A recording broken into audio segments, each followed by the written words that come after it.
you're ready. And we are recording. So thank you everyone for attending the December meeting of the West Dakota Water Development District. The first item on the agenda is the Pledge of Allegiance.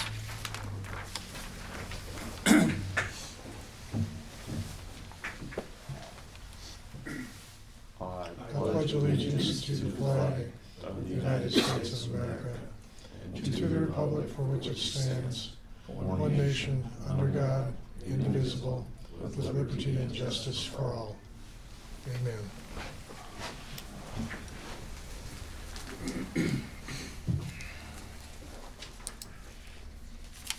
Okay. Brought the wrong glasses. The next item on the agenda is the roll call of members. Koth. Boucher. Here. Driscoll. Here. McGregor. Mullally. Here. Young. Here. Mack. Here. Klein. Care. Here. Okay. Next item on the agenda is the approval of the agenda. Board cannot take any official action on any item not in the agenda. Mr. Chairman? Yes. I'd like to make a change on item 15. Okay. I'd like to have that read discussion and vote on how to proceed on the Star Village project of the Erosion Control Committee. Just have a discussion of that and kind of what the members think about that project. And then vote on what we're going to do with it, sort of what we're going to, I guess we'll have to develop what we're going to do with it. Okay. So what was the reword? So it's a discussion and vote on how to proceed.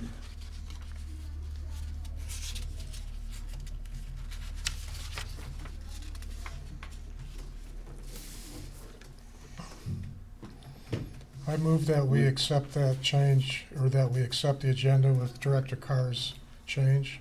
Proceed on the Star Village or Yeah, all or erosion areas? with, on the Star Village project of the Erosion Control Committee.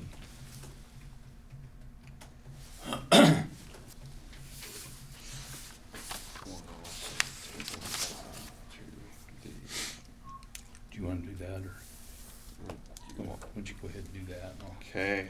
I got an email from Director McGregor, who is unable to attend today, and he would like us to postpone item 11 till next meeting. He had some comments he wanted to say on that.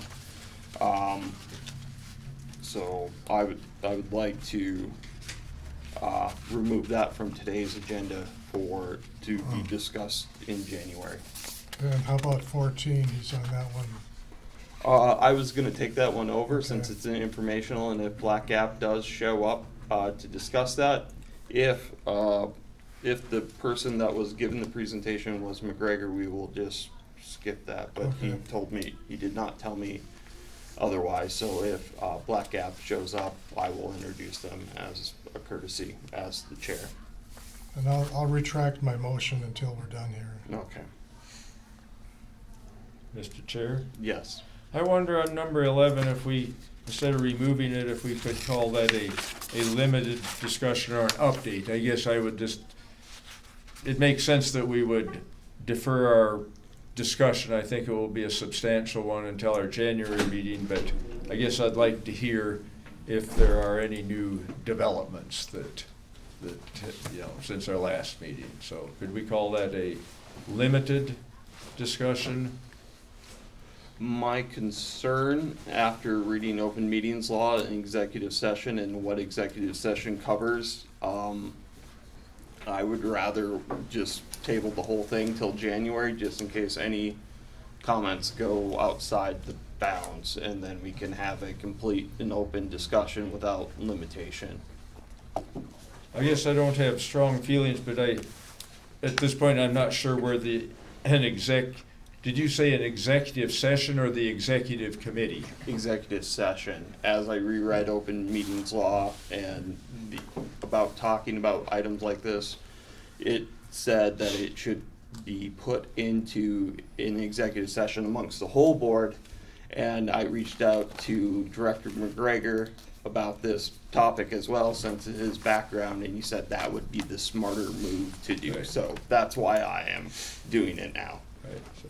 Well, I'm comfortable enough with removing it. I don't know that there's anything in particular that we would really hear about today that would change anything.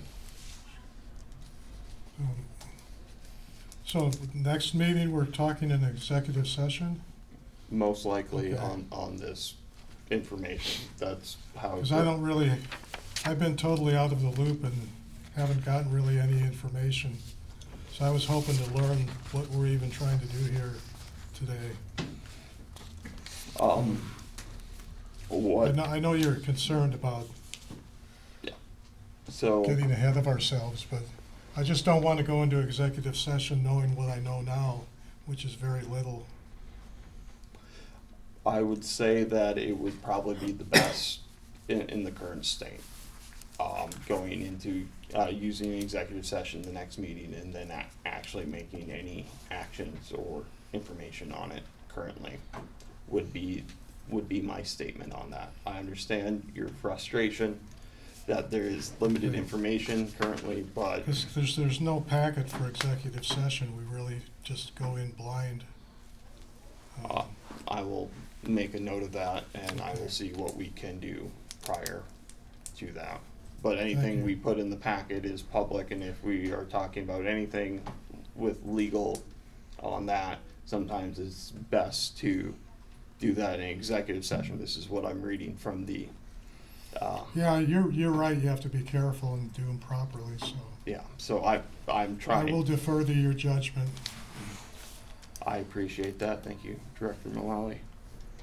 Just a note for the record for the secretary that Mark Klein attended, or is in attendance at 3:05 p.m. Doc is me. And so majority stays the same, but it will change the 2/3 if need be. So, You have a motion on the table, right? is there a motion to accept the agenda with the Oh, okay. Yeah, you can do it that way. with the amended? I move that we accept the agenda with the removal of item 11 and the rewording of item 15 as proposed by Director Kerr. I'll second. Seconded by Bochet. And we should update Mark on the rewording there, so. Right, sorry I wasn't here on time. No worries. We understand that. Anyhow, do you see the rewording there that, Yep. Good. Highlighted. Yep. Got it.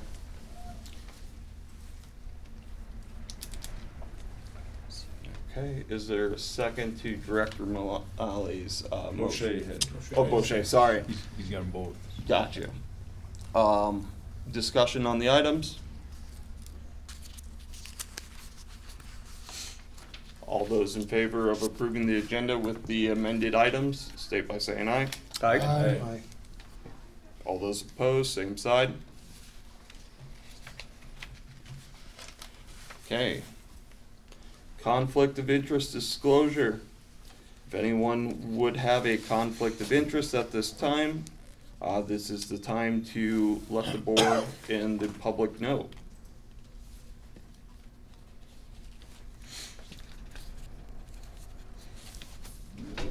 Okay. I'm not hearing anything from that, so we will move to the approval of the minutes. The minutes are in the packet. They are highlighted in the blue. Is there a motion to approve the minutes? I'll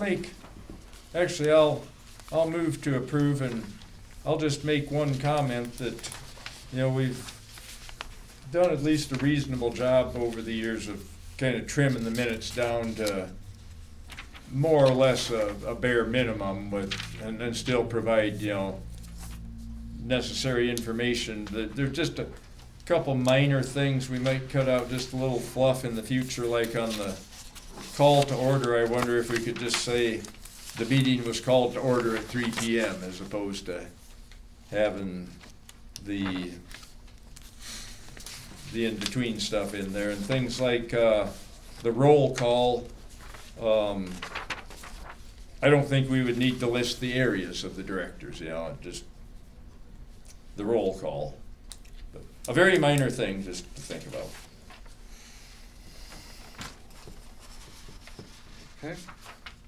Are you making a suggested change? Or Well, just for going I guess maybe, Because I would agree myself. right, I guess let's just do it as a straw poll. Would we have a consensus we'd just soon trim these little things, or is there a thought that we should retain them?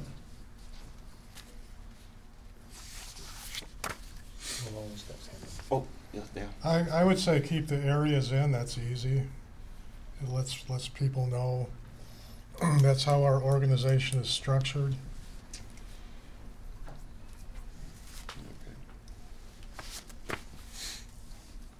Anybody else? I would agree with Director Malali. Yeah, I kind of like it personally, just as because you know who's here and which directors are represented, and for a long time, Area 5 Director Mellali's area didn't have somebody for a while, and it might be a good use. But I do agree that sometimes there might be a little bit more detail, but I'll leave that to the secretary and the admin on best practice, but since it's not required. I'm sure cozy with leaving the areas in there. That's the consensus, so maybe we trim the call to order a bit and Okay. leave the areas. So anyhow, I had moved to approve. Yep. Is there a second? Second. Seconded by Director Young. Discussion.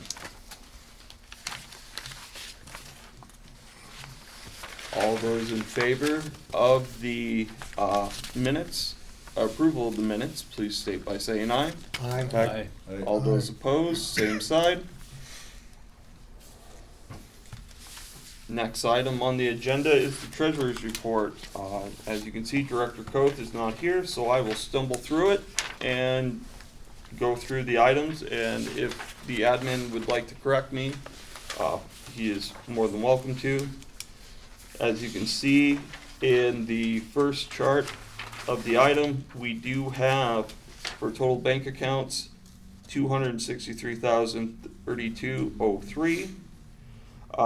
With all of our CDs with Raymond James is currently sitting at $819,067.03, leaving us a total amount of $1,082,299.06. From there, as you can check on then page 6, which is the activity comparison through January 1st to December 1st. The first column has our income that we have received from the Pennington County tax levy, which was due at the end of October. We have taken in $118,390.86. We have expenses during this time between October 7th and December 1st, project expenses of $18,942.25. And then for non-project expenditures, we have $6,886.02 for a total expenditure of $25,828.27. Then you see the net operating income, which was the difference of what was taken in from the tax levy to what we have spent at $92,562.59. Interest income is at $5,053.60. Moving into the next one, the projects report. shows where we are at. We still are sitting at a current liability or possible expenditure of $529,086.64. Other items that were brought up previous meeting, that $42,500 from the Rapid Creek Restoration Pennington County Conservation District. I have sent 3 emails to the district and have tied Larry onto every one. I have not received any response or even a kickback on that item. So I'd move that we direct the chairman to write a letter to the Conservation District saying that we're gonna act on that in the January meeting and deobligate those funds unless we hear from them on status of their projects and their ability to use those funds. I'll second. Director Driscoll, don't you go to those meetings occasionally? I go to them when I can, and I had talked with them, and certainly they had concurred with me, confirmed that there is no chance that there will be any additional signups, Okay. you know, and so,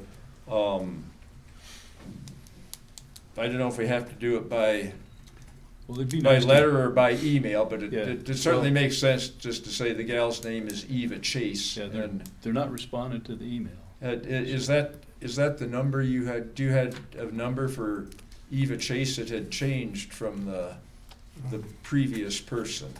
Yeah. I was using the direct email that when you even use the contact field, and because that's where I thought like maybe I put in the wrong email, but I checked it again today, like last night, to make 100% sure that it wasn't a me error and it just wasn't. But I haven't heard any response, nor have I reached out to like Ken Steidekin on the board just directly to see it like a direct board member, because I thought the administration would be responding. So Well, I could check after the meeting with you, and I'm sure I've got Eva's email here, see if it's the same one, okay. but, Yeah. I'm sure there's no heartburn on their end for us to deobligate, but it'd be fine to officially notify them. Yeah, I think that would be the best course of action. Was there a second? I think Malali seconded. I second. Okay, just yeah. wanted to make sure that Yeah. was, Could we change that to an email? Seems to be, Well, they aren't Well, I think answering we're the talking email. about It's Oh. not after the email. oh, okay, Yeah, I I got send you. a letter, I got you. because we're gonna Sure. deobligate that if we Yeah. don't hear from them. That's fine, I've got you. okay. You don't want to be deobligated. No. It's the last thing a federal employee wants to hear. Okay, so there is a motion currently to send a letter to deobligate the funds that will be removed at the January 2026 meeting unless we hear otherwise. Is there any discussion on the motion? Or do we need to have make it a sub-motion since it is in a initial active items and do it as an approval of the treasurer's report with the request to send the letter? We could do that if you want to make it cleaner since it's not on the agenda specifically. Yeah, we can make it part of the budget. Yeah. So, a friendly amendment to that is the approval of Yeah. the budget with direction to the chair to review the Pennington County Conservation District. We should have more discussion then. I had something else when you're ready. Oh, yeah. On the, Does the sub-motion need a vote, or is that just gonna be, or is that called something else? Or, When we approve the budget, it'll approve these that motions. Yeah. really is the motion right now. okay. Okay. With Is the approve motion, the budget So it's to with, accept treasure report with the alterations, and that's, yeah. okay. You had something else, Director Yeah, Milage? on the ledger part, we used to have a line item for legal, and that's not there anymore. I'd like to see that on there again. Okay. If it's not too much trouble to have the CPA work with you, Mr. Stetler, on that. I'm not sure why it went away, but especially with the current situation. Is that currently under professional services contracts on the bottom of that? 2590. I assume that's built into that, but I would like to see legal. I don't want to get into that discussion now, but Right, what is that legal really? Where does that belong? So, Okay. okay. I think that's a doable item. There's one other thing on the budget. Okay. On the second list of projects here, 2024 projects, BAR managed, it's the third one down. BAR managed through the finalization of the BOR grant. That is all completed, has been for a while. We've still got $101 out there. And I guess I'd propose we just close that $101 out. It'll never be spent. The item's completed. Okay. That was, That was for preparation of the, yes, but that was voted on last month, and I thought I took it out. no, there was, that was $100,000. That was- Well, so was the one once I had it in. Oh, they were both on I the thought. same one? Because it was in the last month's motions when I brought it up on this motion sheet here. Okay, that's, I couldn't remember which way that went. So I thought I had taken it out, but now I see that it is here. I'll make a motion, a note of it again. Yeah, because it should have gone away with that other one, but didn't. where's this at? Oh, I see it. Yeah, so it's in the 2024 projects, third one down, BAR. Managed. Yeah, the actual motion, the way it's written last month, says to remove the $100,000 from the project summary and reduce the obligations by $100,000. I think we just overlooked that Okay, so I'll $100,000. bet what I did is I put it in a note for me, and when I looked at it here this week, I assumed that was last month. Okay. Okay, so I've got it in here now, though. Anyway, it's done and we'll never spend it, so. Any other items in the budget that need to be reviewed or questions upon?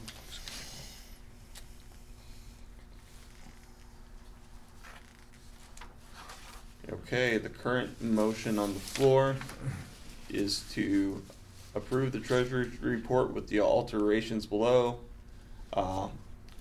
Our Mullally are requesting the chair to send a letter to the Pennington County Conservation District to review the funds of the $42,500 to be removed in January 2026,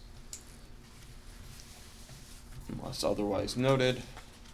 42,500.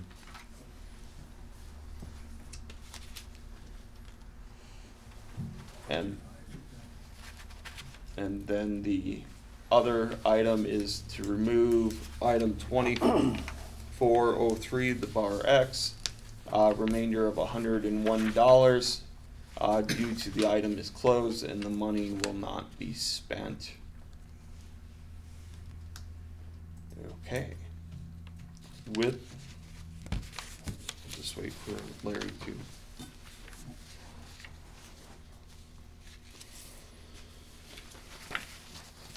Wanted to add the legal line there.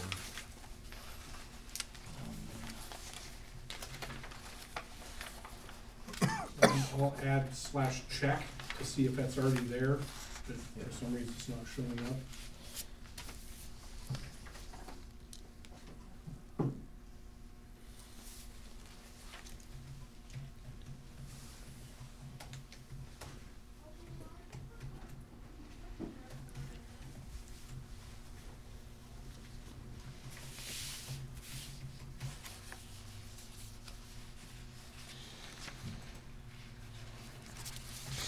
Non-project expenses.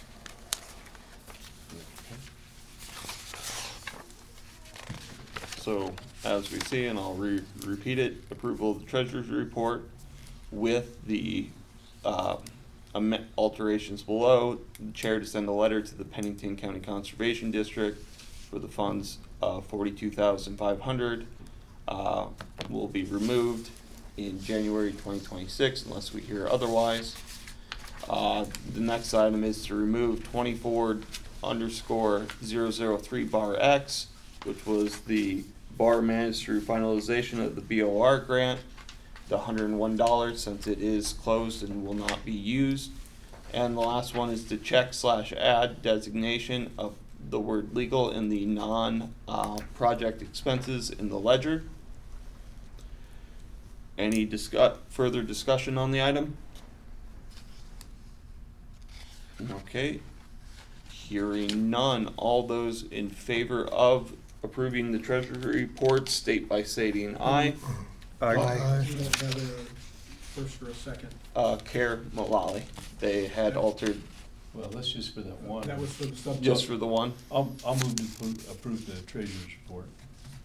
Okay. I'll second it. And it's seconded by Klein. Apologies. Okay.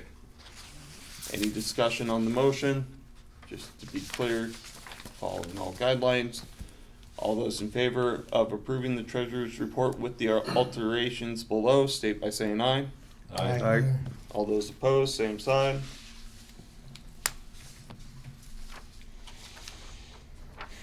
Okay.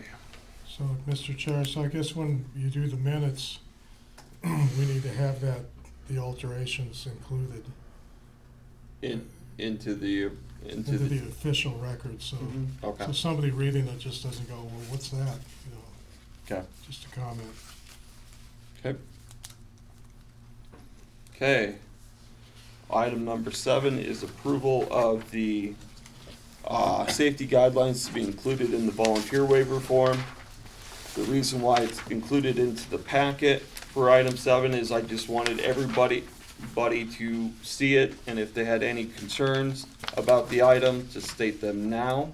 Overall, I think it is a well-done document, and I'm 100% for it to be used for our projects, but I did not want to unilaterally approve it without the board's permission. As I had joked to Director Carr, sometimes when I approve things, people wish they would talk about it, and other times, sometimes when I bring it up to the board, they wish I would just approve it. And so, this is just more of a formality. Is there a motion to approve the safety guidelines to be included into the West I Dakota? so move. Moved by Boucher. Is there a second? I'll second. Seconded by Driscoll. Discussion on the item? Okay. Hearing no discussion on the item, all those in favor state by saying aye. Aye. All those opposed, same side. Okay, item passes. Okay. Item number 8 is the meeting calendar. Usually, the meeting calendar is approved the first January of the new year.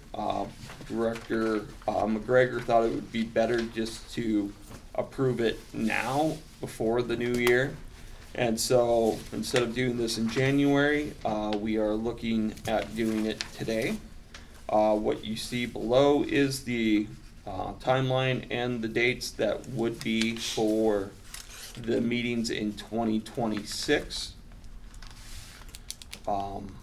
Is there a motion to approve the meeting schedule? So move. Moved by Director Driscoll. Is there a second? Second. Seconded by Director Young. Discussion on the item. Chairman, Yes. just one question on July 7th being the first month, or Tuesday of the month Yep. instead of the second. Is that normal, or is that because of the holiday, or is there some reason? I'm just worried that if our meetings are always on the second That can't Tuesday. be right. That's the first Tuesday, not the second Tuesday. Right, Yeah. so it's gotta be the 14th. Yeah, because that would be the first, if it would. If It's Tu- not first possible to Tu- have the second Tuesday Tuesday on the on it. 7th. Right, Yeah. right. I was, I just moved the date from what it was this year. I didn't know there was such a rule. Yeah, Oh, So it's the second Tuesday? I It didn't should know be that. the 14th then? Yep. yep. Well, we better check all of the dates. Okay, The rest of them seem fine as far as being a second Tuesday, but we can double check it real quick. Save us some time. that would be the only amendment I'd have to the Yep, so agenda. October will be the 13th.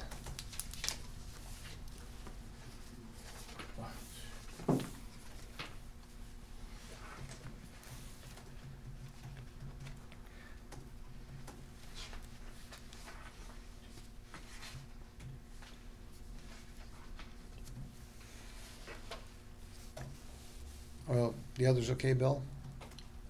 The calendar? Yeah, Okay. so it looks like everything else is right. July and October are the changes.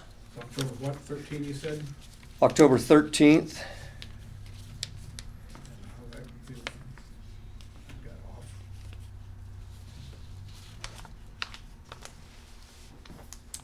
14, 13.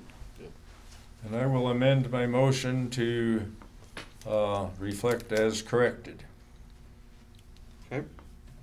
Does the second agree with the amendment by the motion maker?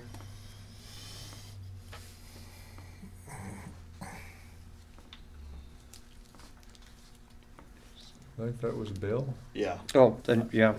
Okay. Just thought I would make sure that Bill Wake didn't him up. catch anything. No, else. now I'm against it. My name is also second. Okay, discussion on the item? Seems like we've got a couple items. Overall, I think it follows the path, everything follows the same order that it has been presented on. All those in favor of the motion state by stating aye. Aye. All those opposed, same side. That's a good thing now Larry knows it's always on a Tuesday. Second Second. Tuesday. I knew it was Tuesday. Then Larry, you'll get this to get the rooms reserved, right? Yeah, with you Okay. guys. Okay.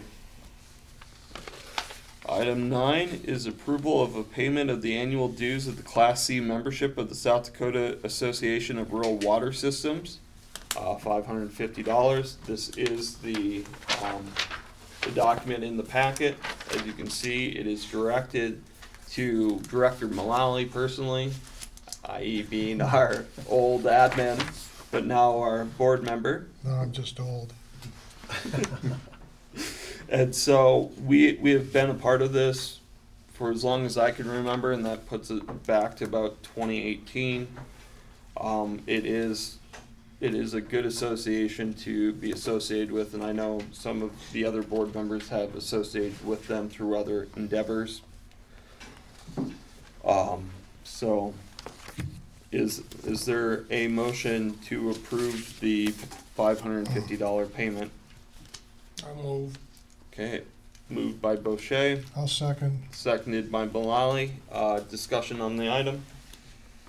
See, are these the guys that have that hydrovac or Yep. whatever? Okay. That's the ones, and then usually they're the ones that have the conference, like the second Wednesday in January at the legislative session. Yep, okay. And that group is highly beneficial to small system operators around the state in doing their business. There's a lot of things that go on with that organization. It's a good contribution for us. All those in favor of approving the $550, did we, yeah, got a motion. State by saying aye. Aye. All those opposed, same side. Now we go to item number 10. It is, we have the Western Dakota Regional Water System, and they're here today requesting a $25,000 grant from West Dakota Water Development District. And we have Director Kristen Conzett. Yep. Okay. Yes. Would you like to say anything about the agenda item or the information that you are presenting today? I assume that you've skimmed at least the 10-page document. I know it's a little bit at nauseum, probably being newer to the position, having been here for a year. I wanted to make sure that you were all thoroughly updated on where we're at. I can add a new wrinkle to the dialogue today. Got off the phone with Boone's team, and they will be dropping the feasibility study request for the Bureau of Reclamation in 2 weeks. So it's a big step. We're in the starting blocks. We've just been waiting for that. Cheryl worked very hard on it, but I manage a little bit differently and went in and twisted a few screws on that one. It's been 3 years. Enough is enough. So that's a good thing that's happening. A new thing, I guess. Would you like me to start at the beginning? I assume that you've heard this before, but I am more than willing to pare down what I wrote in here. Well, since you mentioned the feasibility study, Yes. is that a grant, or are they doing that, or? What the happens government- is, Bureau of Reclamation is a reactionary agency. They can only react to Congress. So Thune will drop the bill under rural water, into the Committee of Natural, Energy and Natural Resources. And I've been working with the head of, the chairman of that committee. And so it will be heard in January. What we're requesting is $15 million appropriation and the okay for the feasibility study. So we will take everything that you've invested and all of our members invested in everything that we've done over the last 3 years, and we will match the 15 million that the feds are putting in. We will be at a matching point. And so who is doing that study? Well, that's once the Bureau of Reclamation gets the okay from Congress, at that point we enter into negotiations with the Bureau of Reclamation, and we decide because what we've done is taken the money that's been invested in the past few years, and we've started the feasibility study. We're about 70% done with the feasibility study, so then at that point, we enter in negotiations with the Bureau of Reclamation. They will either finish up the rest of the feasibility study and then check everything that we've done to make sure that it's feasible, or there could be an outsourcing of that. The Bureau of Reclamation can decide, because they have really downscaled their staff. When there was that option where you could retire, a lot of the Bureau people took it. And so now they're implementing where, at that point, that we could enter into a contract with the Bureau stating that AE2S, who is our lead engineer firm right now, could take over completing it. Whereas they would have a supervisory role and a final say, but we would engage AE2S. But that's a negotiation that has to happen. And we might not get the 15 million, we could get 10 million. Or they could gut it, we don't know. But it's matching funds. Yes, Right, so so- everything that's been invested by supporters and members will match against the Fed money. And you have all those funds right now, the 15 million ready to go, or you need more to meet that Well, match? where we're at right now is because of the, the ARPA investment, which was roughly 10.5 from the state, we could use that money, and then the rest of the money will be the money that's come from you, that's come from members, and right now we're at about 13.5. But you have to remember, this is possibly a 10-year process. It's the feds. But we hope that since we invested the money in the beginning to get a huge chunk of the feasibility study done ahead of time, that we'll scale it back to maybe 3 years. Okay, I haven't been keeping up on this as much as I probably should have, but it seems like when we started, the goal was to find water in some fashion. Right. Does a feasibility study consider alternatives other than It's a necessity. So what we've other been than doing. the pipeline? Yes, Okay, it's a okay. necessity. I shouldn't say that. It's an assumption. It's been an assumption. We have Plan A, which is the pipeline, which makes sense. It's reliable. It's here. Excuse me, but if you look at the USGS report that we commissioned, it does show where the and it's in the grant proposal. We have also been working on alternative 2, because engineers always have Plan A, B, C. And so Plan B would be the regionalization of the water in western South, or in the Black Hills. And if you look at the study from the USGS, it shows that it is feasible. And then Plan C would be the possibility, and that takes into, Plan B takes into the idea that we don't necessarily need to start at the Oahe Dam and build to Rapid City. What if we do regionalization here and they start building from the Missouri River, and we start building from our end? That's Plan B. Plan C, which is in the infancy, would be the regeneration of the aquifers. So, and then the feds get to decide. And one of the other projects we're working on is the Pactola Deerfield release plan for the modeling of it. So is that considered as maybe an additional source of water? Not currently, but once again, this is 3 to 5 years out. I mean, we're starting, yes, it will play in. I shouldn't say that. Because if you're talking about regionalization, of course it will play into it. Okay. Yes, Did you say that Plan C was regeneration of the aquifers? adding water into the aquifers, and I'm gonna step on my tongue here because I am not an engineer, but there is a plan that's started in its infancy about adding water back into the aquifers should we go into a long-term drought scenario. Well, the concept of, aquifer recharge has been around for a long time. Typically, it's in relatively small types of aquifers. Maybe I should give a little background. My name's Dan Driscoll. I was with USGS for 30-some years, and the map that's on page 19 there, that's basically sub-areas from Carter and others, 2001. I'm one of the others, and was one of the primaries on this Black Hills hydrology study. And we don't need to belabor this, but I'll have a hard time digesting the feasibility of regenerating, these aquifer systems. And we can leave it at that. I realize, this isn't coming from you. This is coming from another team, from a team. But it kind of made me perk up and wonder just what can that be. Right. Anyhow, just a comment.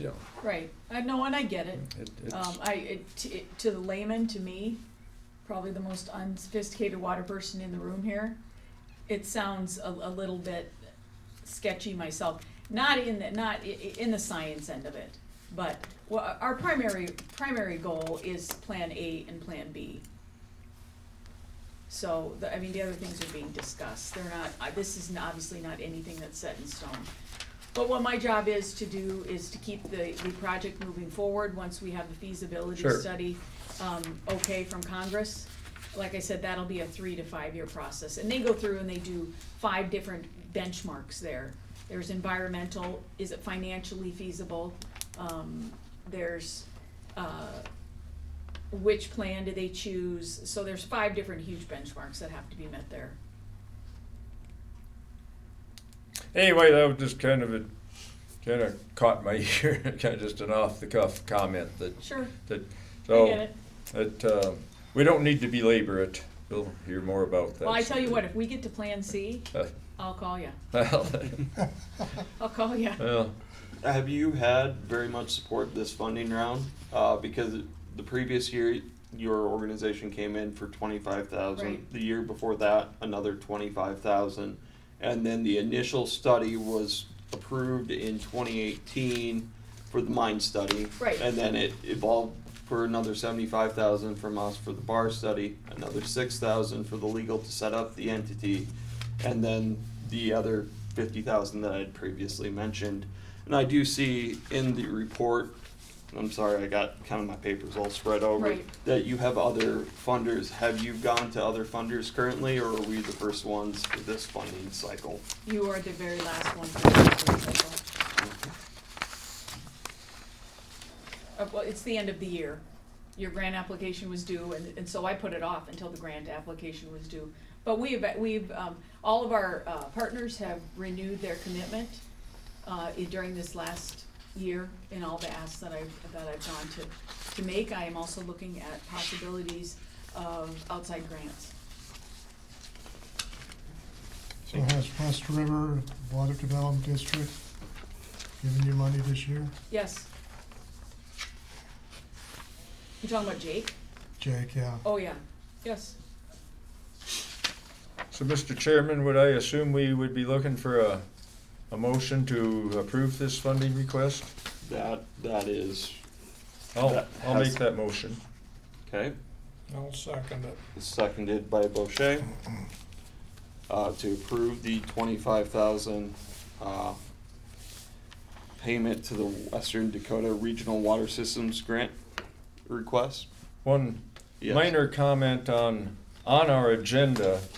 We don't list a sponsor, although in the packet it lists the chair as the sponsor, so that's pretty minor. It would be good to list, Kristen with that agenda item, I think. I mean, you work through the document far enough and your name's on the letter at the very back of the page, but it might be handy, for probably a lot of people wouldn't necessarily know the name off the cuff, but. So you're requesting that her name be added to the agenda? Well, that's kind of typical, that, like on the, Okay. it's kind of typical that if there's a primary, the person, coming in with a request that, I didn't know she was gonna be here. So that's why, well, and I mean, typically, these people would be here, and typically they're the ones, anyhow, that's, I think, kind of our standard practice for the most part.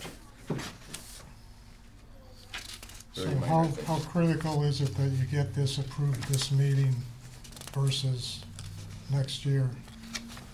Well, we'd like to say that you were a supporter in 2025. We do it at the end of the year, and it's on a cyclical pattern. I'm not like saying I'm gonna skywrite it somewhere that you didn't do it, but, we'd like to be able to count on your support in it. Understood. I tend to support it, however, we're missing 2 directors, and I was working on getting either Galen or Bill to come in and give us a presentation I'll on come that, back on that next month. study. If you want me to come back next month, I'll come back next Well, month. next month or March, yeah. It's my Is it- opinion. Is your next meeting during the ATC conference in Beer? It's the day before. So usually Oh, there's that, yeah. if I'm recalling correctly, yeah, usually the January meeting is the Tuesday, and then the next day Yeah, is we have the directors meeting for, South Dakota Rural Water on that Tuesday. But I'll make it work. If you're not comfortable with it, and you want us to do the full pitch, I'll do the full pitch. Just another question, Kristen, if the grant from the federal government is only $10 million, or instead of that, then what are the excess funds used for your match? Would they still go towards this feasibility study, or? There are never any excess funds. That's the problem. Yeah, it's the exact opposite of that. That's what I'm hired to do, is Right. find those funds if there's a shortfall. And there's always a shortfall.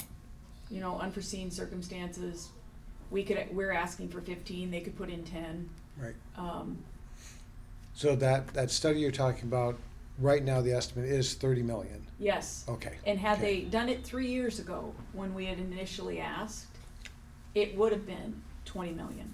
Right. So in 3 years, it's gone, our projections costs have gone up $10 million. Okay. Thank you. Mhm.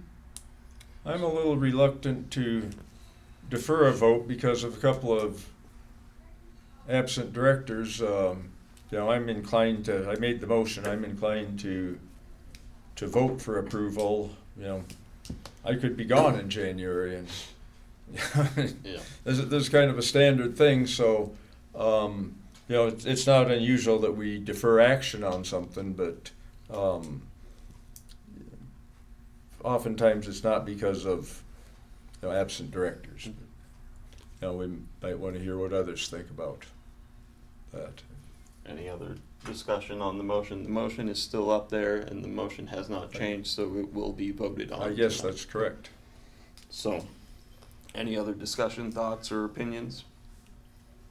Oh, Go ahead, Okay. Bill.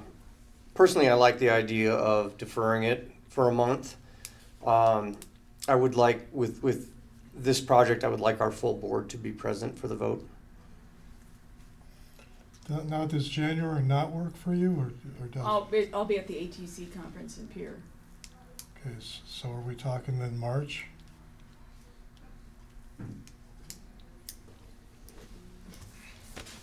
I don't know if that'll work then. So am I to understand that if there is an absent director at the In March meeting, January. then it will be deferred again? I just need to report back to my board. Well, I'd say 2 directors is what concerns me, so maybe 1 director is. Right now, the vote is still ongoing, so nothing has been fully decided unless there is a I mean, substitute motion. we can vote on it legally, we have enough people, if that's what you're asking. Well, I do know that the other 2 missing directors do have some questions on this. I don't know the extent of those questions. I will leave And it I- up to your vote. I guess I would like to make a substitute motion that we address this at a future meeting without defining necessarily what meeting that is. That'd be hard to put on an agenda then, wouldn't it? Well, it would be, I guess it would have to be worked out for everybody's convenience. I don't know. I would offer a friendly motion to your substitute motion, basically stating we'll look at it at our next meeting, and we'll make sure that all of the directors understand that that will be an agenda item in advance. In January. You said next meeting, so.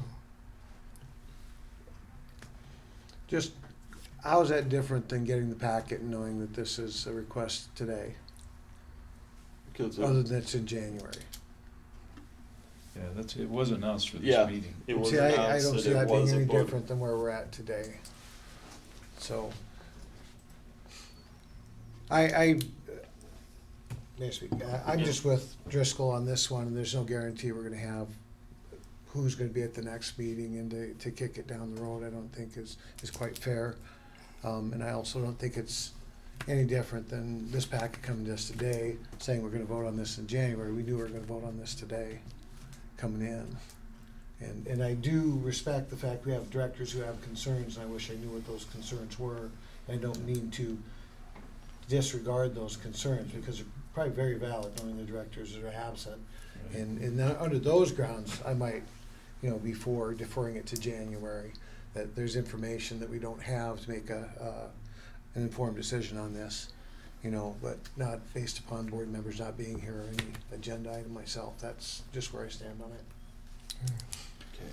Well, I yes. guess my motion hasn't been seconded. It has so- not been I seconded. mean, I'm fine with voting on it. See, if it doesn't pass, that doesn't say it can't come back. That just it's almost the same thing. Yeah. Well, and you said you're not available in January. It's difficult to have you answer questions if you're not here, is the Correct. reality. So, I mean, we'd be talking about deferring to March, Yeah, in essence. Director Kay? Yeah, I was gonna say, I had a couple questions on this, but your presentation answered those questions to my satisfaction, so I think, I don't have any feeling that we shouldn't vote on this, Okay. from my standpoint. So the substitute motion by Mullally, is there a second? I'll second. Seconded by Young. Okay, discussion on the substitute motion. And is that to postpone to January? as opposed to undefined? If the original of the substitute motion accepts that the friendly amendment by the seconder. That's fine with me, yeah. Okay. So, January meeting? Yep. Okay, discussion on the substitute motion.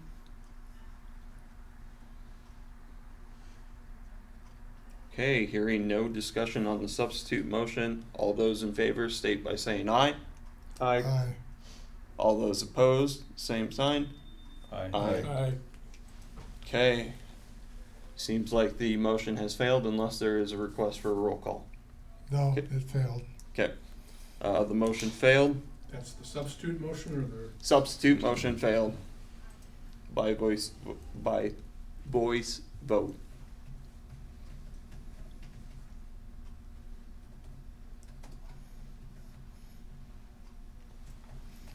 There were two nays on it, right? Yes. You could probably put those in there. I spell fails, fails.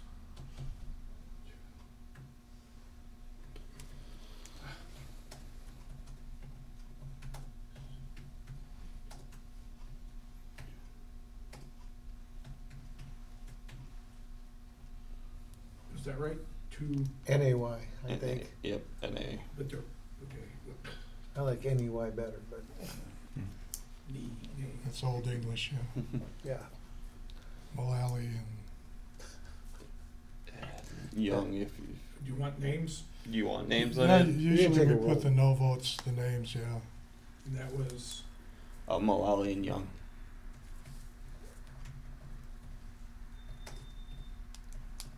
It's not much different than a roll call vote, but it really Right, I doesn't was gonna matter. say the same thing. There's a roll call. However we choose to do business doesn't matter. Yeah. Okay. Now we're moving back to the original motion by Driscoll, seconded by Boucher, to approve the Western Dakota Regional Water Systems grant request of $25,000. Discussion on the original motion. Yes. Part of the reason for me not to defer it, it'd be nice that this be a 2025 contribution, I'm told, and deferring it, that goes away. I'm a little reluctant that we're a lot of times they've come to us first and we've said, well, see if you can sign someone else up, and then, if you get others to sign up, we'll get on the bandwagon. And now all of a sudden we wouldn't be on the bandwagon, and I think it's a good thing for us to be involved with and support. Any other discussion on the motion? Yes. And Greg? I'll support it. Okay. Anybody else? Okay, hearing no other discussion, all those in favor of the motion state by saying aye. Aye. All those opposed, same side. Motion passes. Gentlemen, would you like me to get USGS and come back to your March meeting? I'll come back and I would like Okay. to see them. I did talk to Galen and Bill, and so they're kind of planning on it anyway at some meeting, but it wasn't really. okay, well, I'll coordinate with Okay. Galen, and then Okay. we'll come back and we'll do the whole show for you. Okay. Thank you for your support, it's greatly appreciated. And if you'd like, I'll come back in 6 months and give you an update. Mhm. Updates are always appreciated. Yeah, I agree, with this amount of investment, I agree, so I will make sure I get on the agenda, for March, and then June or July, come back and hopefully have some wonderful news. So could I ask a question though? Yes, Plan B regionalization, yep, can you define that a little bit for me, what that would involve? it would be the regionalization of the Black Hills. If you look at the map that's in front of you, northern Black Hills is flush with water. The areas that we're looking at, the issues with obviously are in the red areas. Yeah, As you know, with aquifers, the further you get away from the source, we have some severe problems with the water. Box Elder, no, I shouldn't even say Box Elder, I'd say Black Hawk East. We're having radionuclides, arsenic. I wouldn't even buy gasoline in Ulrich's, the water's so contaminated. These are findings that we have not made public yet, but we're talking about doing a regionalization of the Black Hills to support the entire Black Hills. That would be north, south, east, west. We don't know where the Okay. border is yet. We for sure know that New Underwood needs to be included in there. There's some severe issues with the water out there. Okay, well, you don't have to go into detail, that's good enough. That's good because, you know, it changes when you get with the engineers because they know a lot more than I do. Thank you. Yep, any more questions? I don't think, I think the board, Okay. you have one, Dan? Well, I was gonna ask Mr. Chair if you might entertain just a little bit of kind of a sideline discussion on their proposal. Okay, So, what are you? I'll just proceed with it, and I'll apologize to you, Kristen, because it's really an internal thing. So I'm just gonna kind of walk through the proposal and make note of a couple of things. And the reason is because of our agenda item number 15, our Star Village erosion control project that we'll be talking about soon. There's been a lot of discussion about the proposal format there, and our erosion control committee has been told a number of times, well, we really don't like the proposal, and maybe it should follow the format that is typically requested for outside entities coming to us, and, oh, the budget isn't adequate, things like, so I'm just gonna, again, I apologize, it's not your proposal, it's an internal thing, but I'm gonna point out, so item 5 in the proposal, the project timeline, you know, isn't really a timeline. You know, there's no timeline that says, well, in 2026 we'll have this, 27, 28. There's a number of bullets there. It's not what I consider a timeline.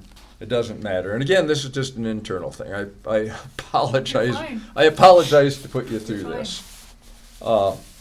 Number 6, project milestones and deliverables. So typically these would be the milestones that are coming, you know, and so this project is different than many, you know, like the Black Gap project that is not on our agenda. You know, they would be coming to us, they've talked to us before, but it would be for first time funding where, you know, this has been funded, you know, we make our annual contribution. So typically you'd be saying these are the milestones we see coming and these are the deliverables that we see coming. You know, what we've got here, you know, I consider mostly a history, and I don't see anything wrong with it, you know, it just, you know, it's to me not exactly what our grant proposal guidelines would be asking for. And the only other thing on the very back of our little guideline document, there are basically two lines in there. So proposal request to West Dakota should not exceed 3 pages in length, not including the signature page. And I really don't care. I mean, so there's 10 pages But here. there is also a statement in there that says if it's over 10 pages, then it's discussed at two meetings, board meetings, on the application. That's why I didn't, because I'm a grant writer. Normally I would stay within 3 pages, but it stated that on the grant application on the website. Oh, maybe it's different than what I've got printed here, but, you know. What- We can look into all this a little bit further on. Anyhow, I'm just pointing out that, you know, we've had a lot of discussion internally on one project, and Right. so. And to be honest, you know, palms up with you guys, I'm- the next benchmark is the feasibility study. Mhm. We've done everything, we're doing everything that we can with our engineering team to get ahead of the feasibility study, the check marks of things that we need to get done. We're in the starting blocks. We need the congressional okay for the Bureau of Reclamation to engage us. And so, I mean, that's our benchmark. And for it to be happening now, it's fortuitous for this meeting, but, I can give a more detailed benchmarks on where we're at with the engineering team. That might be a better way for me to verbalize it next time, is what are the engineering benchmarks, not me as the nonprofit organizer. That might be more relatable to this group.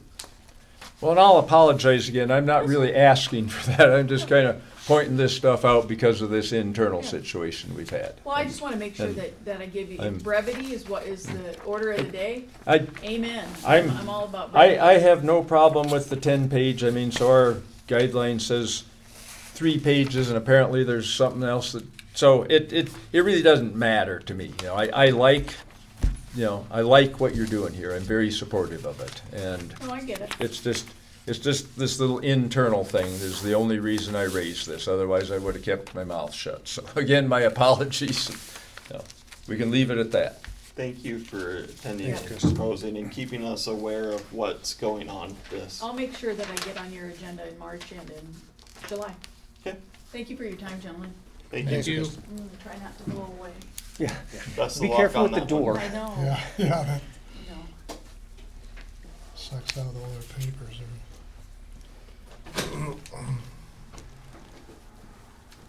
Okay, the next is discussion of 319 project approval process, and that is me. So, since I've talked to Dan back in August about what's going on, they have stated that we have received, that we will be funded, and that the contract's under legal. Since September, I've been emailing, requesting, hey, what's the information, what do we need to do? It seems like we are one of 5 projects that is being reviewed by the legal team. And when I asked for a time frame of when it might be done or where we are, I have not received a response on that. But I am keeping track of it and trying to figure out what the contract is and what's moving forward. I know that's not really an exciting update, but that is where we are currently. Ghost. Thank you. And Poltergeist. so I just wanted to bring it up. I didn't know if you've heard anything else, Dan, from outside of, other than our little presentation to the GFMP about our idea about our river or stream restoration. Well, obviously, that meeting, and Bill attended as well, was specific to, this Pactola Basin, restoration component that's part of our overall 319. But have you spoken directly with Chris Dozark? Or Paul Lorenzen? Chris Dozark, I've been emailing him every 2 weeks. And I emailed him last night again, hoping that I might have something last minute of I've been as a new thing that I've been doing as the chair, just to make sure that I'm on the level, that I tie Larry into a CC so there's a record for the group of my communications to anybody outside the board. So is the response we've received that there were 4 other projects in last year's cycle, correct? Yep. Had those are contractually in place in ours? Nope. No. We're all in legal Oh, okay. review. They're all illegal. Okay.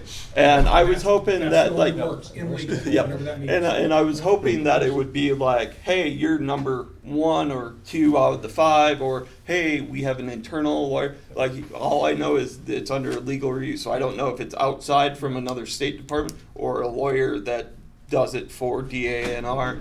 But I feel like I've been frustrated because I feel like I am not giving the group adequate information, but that's all I got.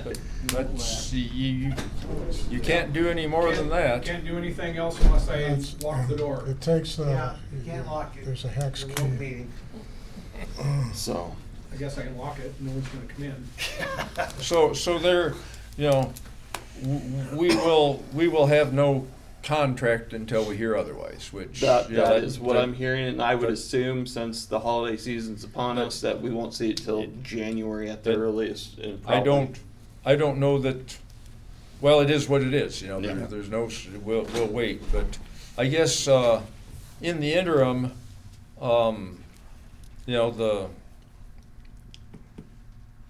do you want to share, you know, in essence, any of the discussion outcome of the meeting at Yes. the outdoor Yes, I campus can. with Game So- and Fish? At the outdoor campus, Director Koth, Director Young, Director Driscoll, and myself with the admin went to propose our stream restoration idea and project, because the Game Fish and Parks is currently through the trout fishers, has a smaller project directly in the same area that we were talking about, river restoration. Director Koth presented our plan and what our hope would be to move forward with the steps. It was, as Game Fish and Parks, they were interested, but they believe our timeline for quick development and input is not going to be quick enough for what they want, and they have a secondary plan that they look like they are moving forward with or wanting to move forward with. It's not that our plan is bad, it's just they have a plan that it looks like it's ready to go and will be implemented within maybe 1 to 2 years, or if not sooner. Months is what I took. Months, okay. You never know. I didn't want to say it. Do any of the directors that were in attendance, do you agree with my statements or would like to add anything? Oh, I guess I would add that they weren't necessarily competing projects. They're just separate visions.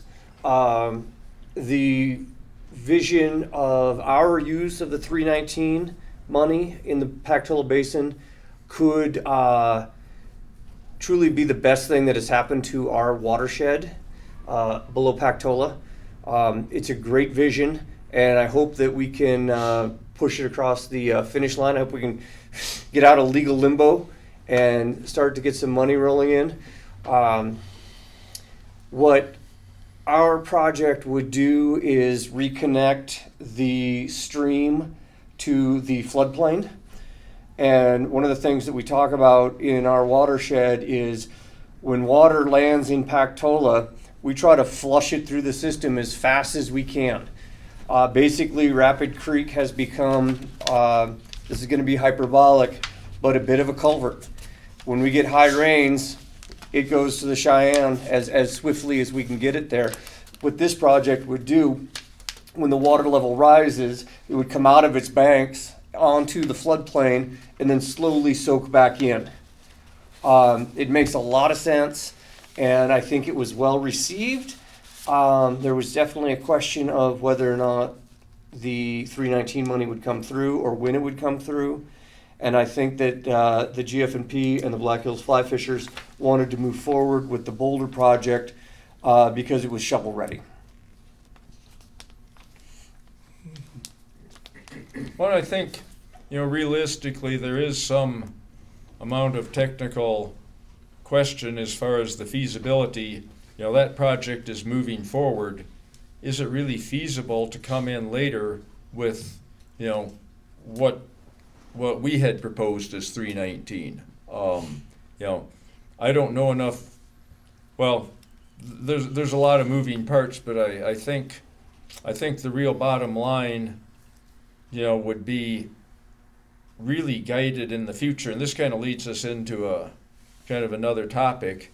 It would probably be guided by a stakeholder group, is my guess. You know, the typical approach for implementing 319 is to, you know, assemble a stakeholder group and really begin to, you know, talk about, well, where are we going with this? And you know, what we've talked about so far is basically, you know, one individual project below Pactola, you know, one on Star Village, and then the possibility of more. And then above and beyond that, there's a couple of kind of little standard things, you know, riparian buffers and et cetera, you know, that is kind of a standard 319 component. But, you know, in our case, really the prerequisite to implementing any of these, you know, that's one of the time frame things. our 3-year segment is a planning segment. So basically for the reach below Pactola to Canyon Lake, and then from Canyon Lake downstream to a little downstream from here, first there needs to be developed a watershed protection plan. The watershed protection plans need to be developed. And then the next step was intended as basically design of the project below Pactola and the project, on Star Village. And, that being a 3-year segment, it would be, in essence, 3 years from now that we would be looking at applying for funds for implementation. So it's like you said, Bill, it's quite a ways out there, and what that would look like, I think again it kind of comes down to a stakeholder group. And I'm looking forward to them putting boulders in there, because in that planning period that we're gonna have, we can look at the efficacy of that. Mm-hmm. I mean, it might work, it might get blown out the first spring, you don't know. So, Any other discussion on the item before we move on? Well, I think really there would be, Bill and I talked just barely, and we said, well, maybe we'd ought to just kick it around here a little bit at this meeting, but how was it you'd put it, Bill? We really should have had a stakeholder group in place, or been forming one a year or so ago. I think when we presented at the GF&P meeting, we could have front-loaded that better than we did. I think that we should have had certainly the fisheries people at the GF&P on board earlier in our process. We should have involved the fly fishers earlier in our process, and the state DNR as well. And I think that was, I'm certainly not casting any aspersions here. I just don't think that it was delivered at that meeting as well as it could have been, without having more stakeholder groups involved earlier on. And then also, I think that the biggest factor was where's the money? And we now know that the money's close, but we don't know how close.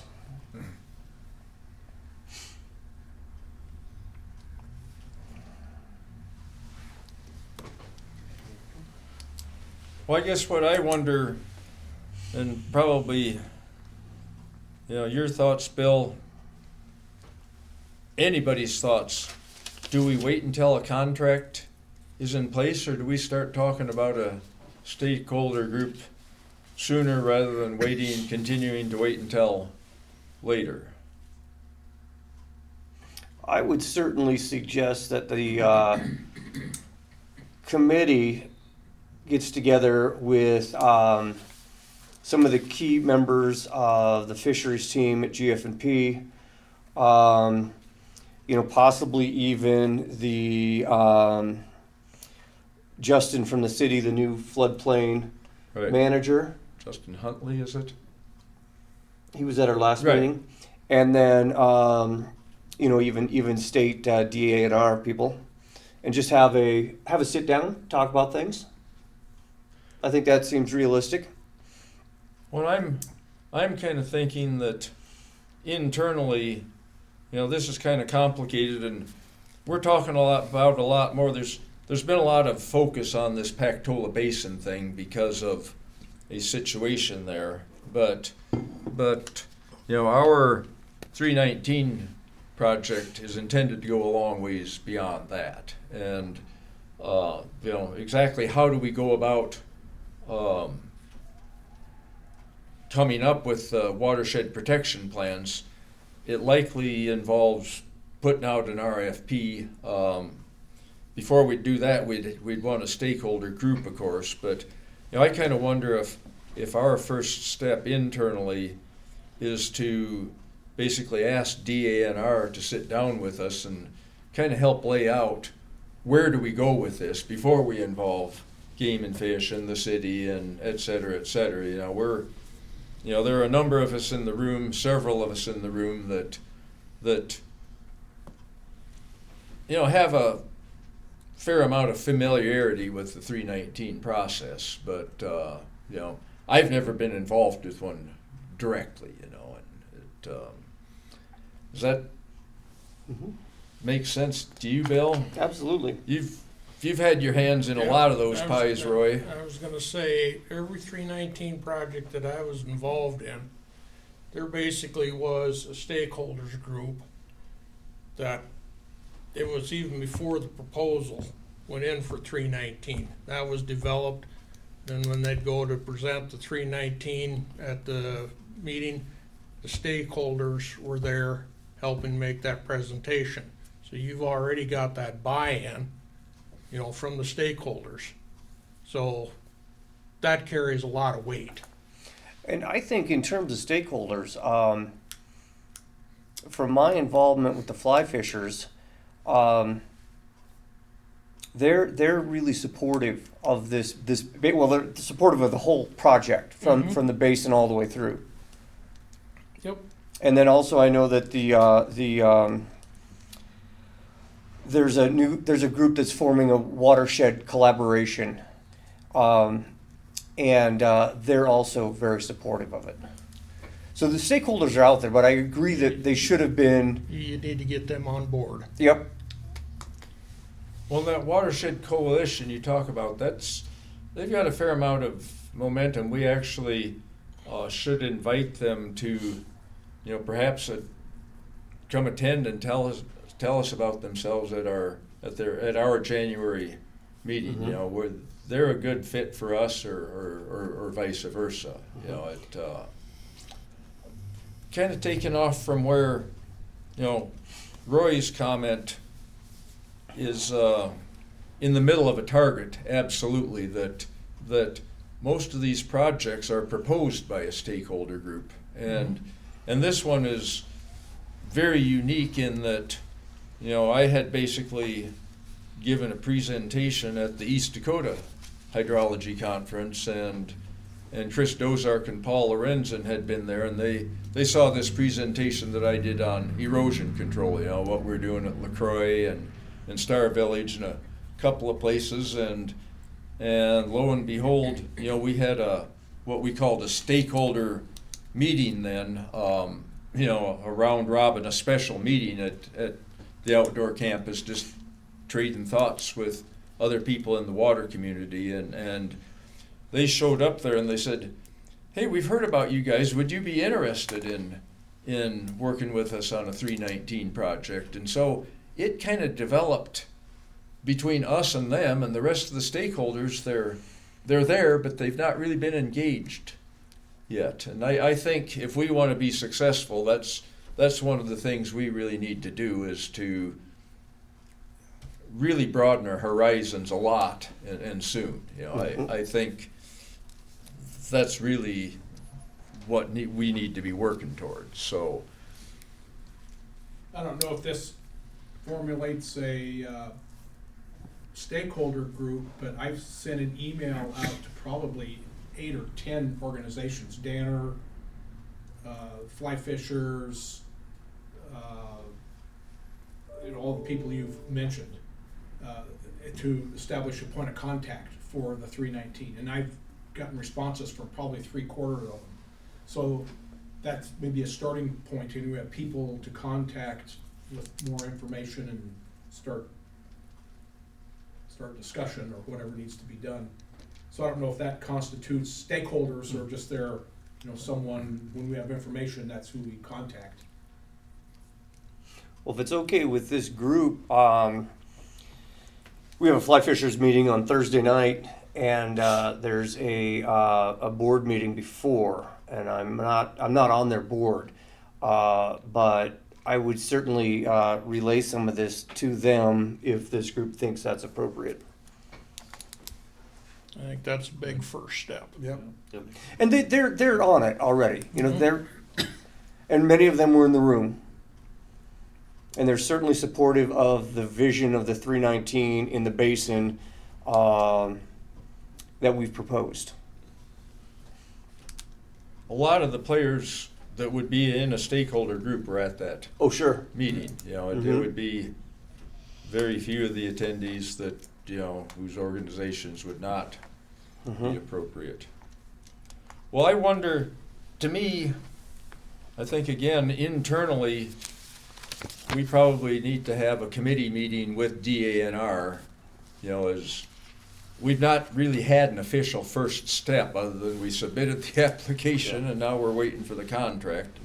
This isn't the best time of the No, I year know. to have a meeting, but, you know, I think that's something we really need to be thinking about and maybe specifically try to come up with a potential date. Yeah, I think that's a good idea. Yeah, that sounds good. And Who is that- our committee for That, this? I'm technically de facto chair of this committee, so all Oh, the okay. shortcomings are because. No, I'm just No, wondering who. Bill, So, Bill, and myself, and Dan, Koth. Ron, and then Okay. me because of chair, and then Larry's been in attendance just as, Yeah, so we got Yeah. some of the right people on there. yeah, we, Well, we're limited to 4, Yeah. yeah. So, so I guess in terms of if we seek a date, you know, do we try to come up with a date before our January meeting, or do we just leave it until after our January meeting? I'm gonna be in Hawaii from early January up until just before our meeting, and between New Maybe- Year's and Christmas, and I mean, to me, that's a simple, do we try for before, or do we wait until afterwards? I would say let's, as kind of one of the people, we would at least get an email communique, talk about, inform Director Koth, who was unable to attend, kind of what our thoughts, and get them, and get a communication, and then maybe have an official meeting at the start of the new year. And if you're gonna be out until the meeting, we can have it after the meeting, because really, hopefully I'll have more news from, Dozart about where the contract is, and so that when we do have that meeting with other stakeholders, we can be like, it's here, we can give them more information other than we really want to do X, and we really are looking for stakeholders to be an active participant in it. So I have a note to send out that email with what was discussed today, and then we can organize for January to actually have a in-person sit-down meeting, at least with the group, and maybe calling in to DANR or the local contact that was also at the meeting. Maybe we can bring him in to just. He should absolutely be involved. He's our Mhm. local contact, and, you know, in Yeah. our situation, we really need to have the people in Pier involved Yeah. too, you know, with this watershed protection planning. I mean, this is, for those of you not particularly familiar, this is, you know, essentially unique to South Dakota 319 that, you know, to date, they have been operating in basically impaired reaches. And these reaches are not impaired, but they have a mechanism where, you know, they can do 319 work, in essence, for the protection of high quality waters. And the way that's really best done is by using a watershed protection plan. You know, that didn't come up until pretty late in our process with them. So it's a very unique arrangement for 319. But I think we can probably simplify it. It appears to me that we would be best to try to schedule our first committee meeting subsequent to our January board meeting. And maybe we would just want to have another agenda item in January to, you know, maybe before then we can say, let's have our dates ready and let's try to pick a date. Yep. Maybe we try to communicate with, you know, Dozark and Nate and say, let's be looking for a date now, and ourselves internally, so Yep. that when we get to, so maybe that's the email you're planning to send, and, yep. So let's just, sound like we got a consensus that we'll Yep. try to do that after our January meeting? Yep, and we'll get it organized and get it going. So. Well, I think this is a good discussion, yeah. I mean, we really should have turned these wheels sooner. Chairman Mack, would you like me to reach out to that watershed group and invite them to give a presentation in January or March? I think that would be a wonderful idea to see what they're doing and what their ultimate goals, because they may be the nice umbrella organization stakeholder that, so yes. Okay. What was the name of the guy that was at the Game and Fish meeting representing the Watershed Coalition or collaborative, maybe? Yeah, the collaborative, that's Chris Stover. Is that with a K or a CH? CH. Chris Stover. Yeah, I've got the names in the notes there, but he's, And they're right now they're I know that they met today because I talked to Stover this afternoon. They're working closely with the Community Foundation, and the Community Foundation is going to run their money, and the community, at least according to Stover at this point, and also help them with their 503. And so they're just forming their board now and finding the direction that they need. You mean a 501c3? Mm-hmm. And I think loosely it's going to be modeled after things like the what is it, the Greater Yellowstone Coalition. You know, trying to have a group that is going to take care of the watershed on a macro level. that would be the watersheds, Black Hills White is essentially what they are, correct? I believe so. Yeah. It'd be, Not just the Rapid Creek. right, Mhm. they're well beyond the Rapid Creek drainage, so. I think this was a fruitful discussion, and I think we're ready to move on. The information about the Black Gap Pond reclamation, it does not look like anyone from Black Gap is here, and so I'm going to scratch that, and that moves into the Star Village Erosion Project discussion. Item 14. Oh, sorry, I jumped the, wow, I'm just having a great day. It's only 4:30, we can't get early. Yeah. Item 14, for the next item on the agenda, discussion of continuation of meeting recordings and equipment and costs. I think has Dan, Yeah. I thought you were gonna jump in. Okay, talked about this a little last time, and one thing that I think helped Mr. Stetler is you didn't set up that PA system, so that probably knocked off about 20% of your work, I think. I'll just mention I it. was able to kick the volume up, and the sound coming in Yeah. to the sound meters was way higher.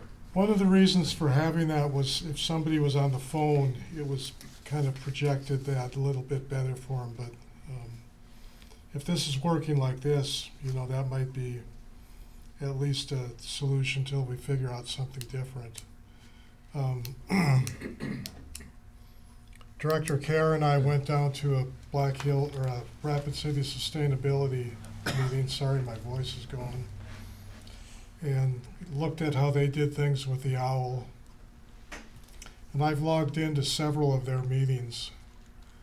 And so what I see is basically what would be recorded. And have you logged into their meetings? I've not Okay. been able to log into the meetings, but I've seen displays of the owl and information and some other meetings that they're using it outside the area. So I don't want to get into micromanaging how you do your recordings and stuff, but it looks to me like that might be a good solution if we wanted to upgrade to something other than this system now. You can have external microphones with them, and I don't recall if they used external microphones or not. They do. They do? Yeah, so we would probably want to build that in just to make sure we capture all the conversations. So I think we're probably talking about $2,000 on something like that. Probably tops. I know, I pulled some stuff up on it. I mean, it's a little machine that would sit out in the middle, has 360-degree camera capability, would focus in on whoever's talking. And so your video, which we probably don't need, but anyway, you got video, would show the person talking. And the sound was excellent on the demonstrations that I saw and the other meeting that I saw another group using it. So, and those those situations, they only had the owl. They didn't have external speakers. They were in probably a room almost this big, but not quite this big. So anyway, it And looks you like can, a you pretty can do a handy share, system. you know, if people zoom in, you can share the screen, stuff like that. Yes. Yeah. So it would be a similar, accomplish what we want if we want to record meetings, which I think we do. Well, from the secretary's standpoint, as far as recording the meetings, I mean, I like to have that available if I'm going back to figure out, okay, what's in the minutes and exactly how did we word that and what did we say. Absent recording, we've got to be really cognizant of what we're putting on the paper because we'll never hear it again. So Yeah, the and, recording to me is useful. you know, when this attorney discussion came up, I went back to the meeting and looked at the minutes. It was 2019 in July. I think. July 7, I think 2019 is when that meeting. I looked at the minutes and that kind of gave me an idea what was going on, but I really had to listen to the meeting to understand completely the discussion and the intent of things. So that's a recent example of why I'm really pro recording. I know not everybody does it, but the county does it, City of Rapid City does it, and that's kind of why we started doing it, is to kind of be as transparent as possible and get into the modern times.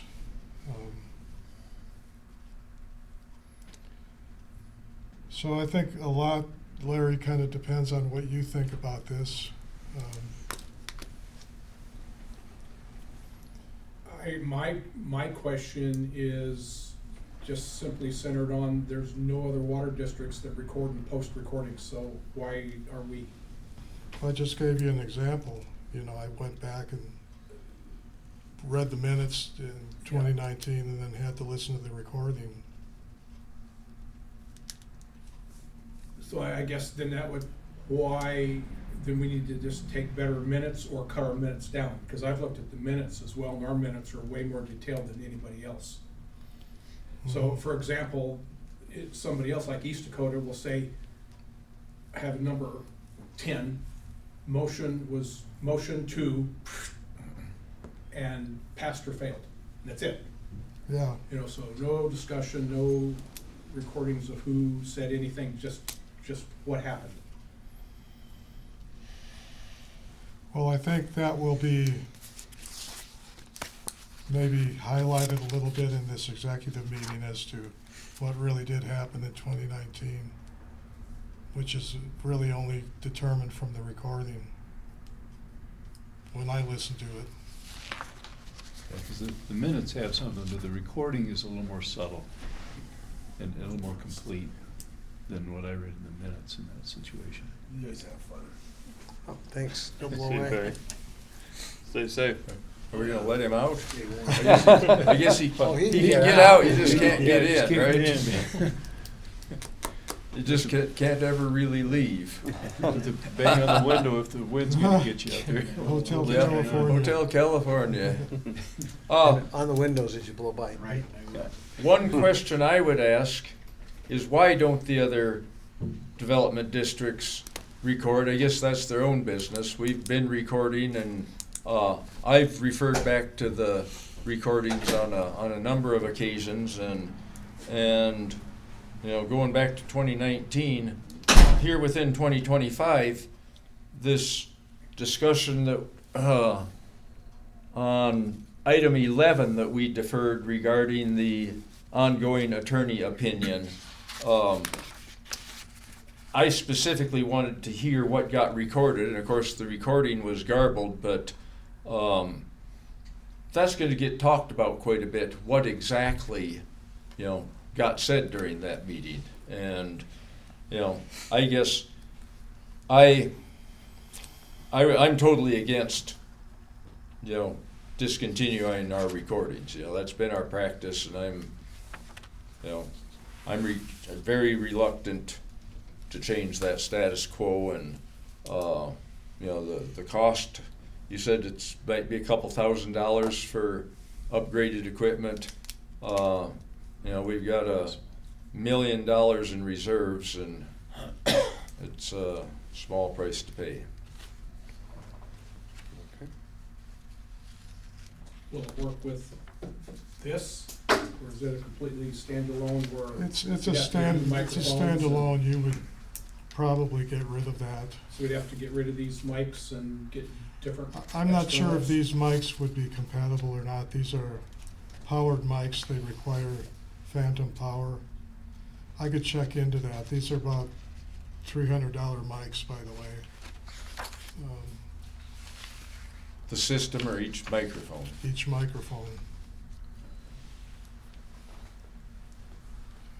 And Sorry. you did the upgrade of the system the last time the system was upgraded. Yeah, originally it was actually similar, except it only had a 2 microphone system, and it wasn't really capturing everything. And it didn't have the PA system. If we had to do people dialing in, like I said, that's why that was there. So it would kind of tweak that up if you had somebody on the phone. But like I said, I don't want to micromanage things, but I really would encourage us to keep that recording intact. And if that, if this is still a hassle, that we only have 7 meetings a year. To me, it doesn't seem like that big a deal to record and post it. But the OWL really doesn't give us, I don't really care if it's pointed at somebody talking or not, although that's maybe an advantage when you're watching it. You can see actually who's talking, but that would be the added feature perhaps compared to what we have here. Well, and the other thing we talked about at the start, if without the PA system on this, if this system is operational and good and we can adjust volume, that may be all we need. Well, I think it works, and it records the screen. I'm getting much higher audio input capture than I have been because I was able to turn this up before. It As was, soon as I touched that, man, that Good thing would just feedback. squeal like a stuck pig. And it was at its limit. So would you be okay with keep going on this, see how it works for you? I'm okay with whatever you guys wanna do, yeah. If I it don't were know me, anything if it about were the me, owl. it's kind of clunky, and yeah, there's stuff to hook up, but It doesn't take that long. Does would you like Director Mullally see what item, like if we went with the OWL, what additional items you would think, or? yeah, I can drill down into that a little bit better and kind of come up with a parts list and components list and. See what's feasible. Or, yeah, and I'll do that, but I would say go to a Rapid City Sustainability Committee meeting sometime. They're twice a month on Mondays. And just watch them set up. Go a little early, you can watch them set up and, I've been or just log in. Yeah, I know you were there. I've been to a number of them, and the participants that are there when they speak, their icon or whatever lights up. I mean, Yeah. they seem to work well. Well, Craig was causing problems because he kept coughing. I had a cough, yeah. It found him every time. He said, every time you cough, it's gonna pick up on you, so I said, well, I'm not gonna stay for the meeting then. 'Cause I I'm gonna did quit disrupt coughing it. since I've talked to you a couple of days ago. Yeah. But, So I'll take It's that working. as an action then to, So they post this Rapid City Sustainability where I can look and they, see they what don't, it's like? but, Oh, they don't? but if you go down, he said come down to his office, Dave Holland, forgot where he works, but, he can, with a thumb drive, and he'll give it to you and you can watch it, but you could just zoom into, and you'll see exactly what would be recorded, Okay. and kind of get a feel for, does this really accomplish what it's trying to do? I'm not for spending money if we don't need it, but, So is this on the like Rapid City website where you get to it to watch their meetings? yeah, I think so. I usually Okay. get emails, but Oh. I can forward you that one of those emails too. That'll have the link in to log in. when I was looking at this, Dan, if you're gonna look this, I didn't really investigate what happens if someone calls into this. I know if you're gonna be, I don't know. if you're gonna be on a Zoom or a Teams meeting or something like that, there's actually a provision that this will connect to a video screen, which is kind of expensive. The video screen is expensive. So we might wanna see about what happens if somebody calls in.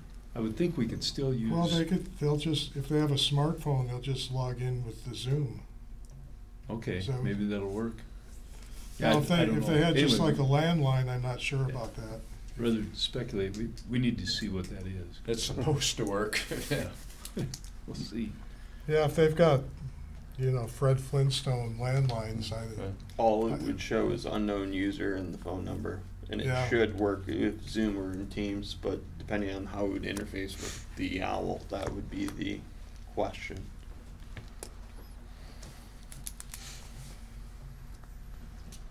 okay, I will look into that some more.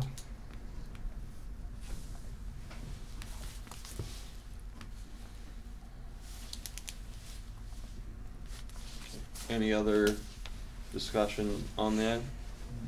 Before we leave this, I've got 2 copies of the agenda. I think they're identical, but that's why I it shows number 13 is discussion of the recording and 14 is Black Gap. And it's reverse order from what we've got on the screen. And we Is probably- that, you picked that up hanging on the wall? Well, I did, and then there was one sitting on my desk, Yeah. I thought. Yeah, which is the newer one. Well, That must have been told to change an order or something. Well, it shows number 13 is continuation of recording and number 14 is Black Cat, is what I see on my agenda. Okay, this my packet has Black App as 13. Oh. Okay, Okay. just got them inverted. Yeah, as I was something, doing it. yeah, it doesn't quite match, 14's fine. but, we're not trying to get. Well, so the packet does not match the agenda, is what the deal is. Well, I only looked at the agenda in the front page of the packet, and that does not Right. match. I'm not sure about the separate agenda document, but, So Well- are we missing an item? No, Okay. it's just, That's if you go, like, if you follow the packet. If we aren't missing one, let's just go on to the next, whatever it is. Yep. Well, so let's keep talking about it. well, when we I got come to do supper. our minutes, which item is which is the Well, question. and there's a link for packet on the website and agenda separately, so we should make them consistent. Right. So do we want to go with the packet? I mean, the packet is in that order. Yeah, And that's the way we discussed it. Right, That's so- what we have That's to- cleaner. So, okay, that's, Change. my question is answered. Yep. It didn't make sense, and Good No. catch on that one. I don't know if it makes sense either, but I'm comfortable. Well, it is more or less covered, and I We're- think we're not skipping anything that we didn't agree to in the agenda. I would just, for the sake of the minutes, let's sort it out now, so we don't have to debate it next okay. in January. Sounds good. So I didn't have anything else on that. Okay. I don't think. We 13 on the sheet up there. no one from Black Gap is here, and Director McGregor is unable to attend this meeting, so we'll just skip to item Okay. 15. Actually, for our minutes, that has been removed from our agenda, correct? Did we vote to remove? I do not think we did because 15? not No. 15, 11. 11. we 11, did. but not 13 because I didn't know Oh. Black Gap was Oh, actually, like okay. somebody from Okay. Black Gap was gonna be here. I'm And I not didn't keeping wanna- track. Good Yeah. enough. So we are moved to item 15, discussion about the Star Village erosion project. And I guess I changed that, so let me kind of start out. Has everybody seen that project on Star Village? Everybody's been up there and looked around. Okay, so we don't need to go over a lot of that, but I guess my point here is kind of what do we want to do with that project? We've not been able to get it on the agenda, and so I was looking at this, is just discuss, do we want to see that coming up on our agenda? What do we think the value of those projects are?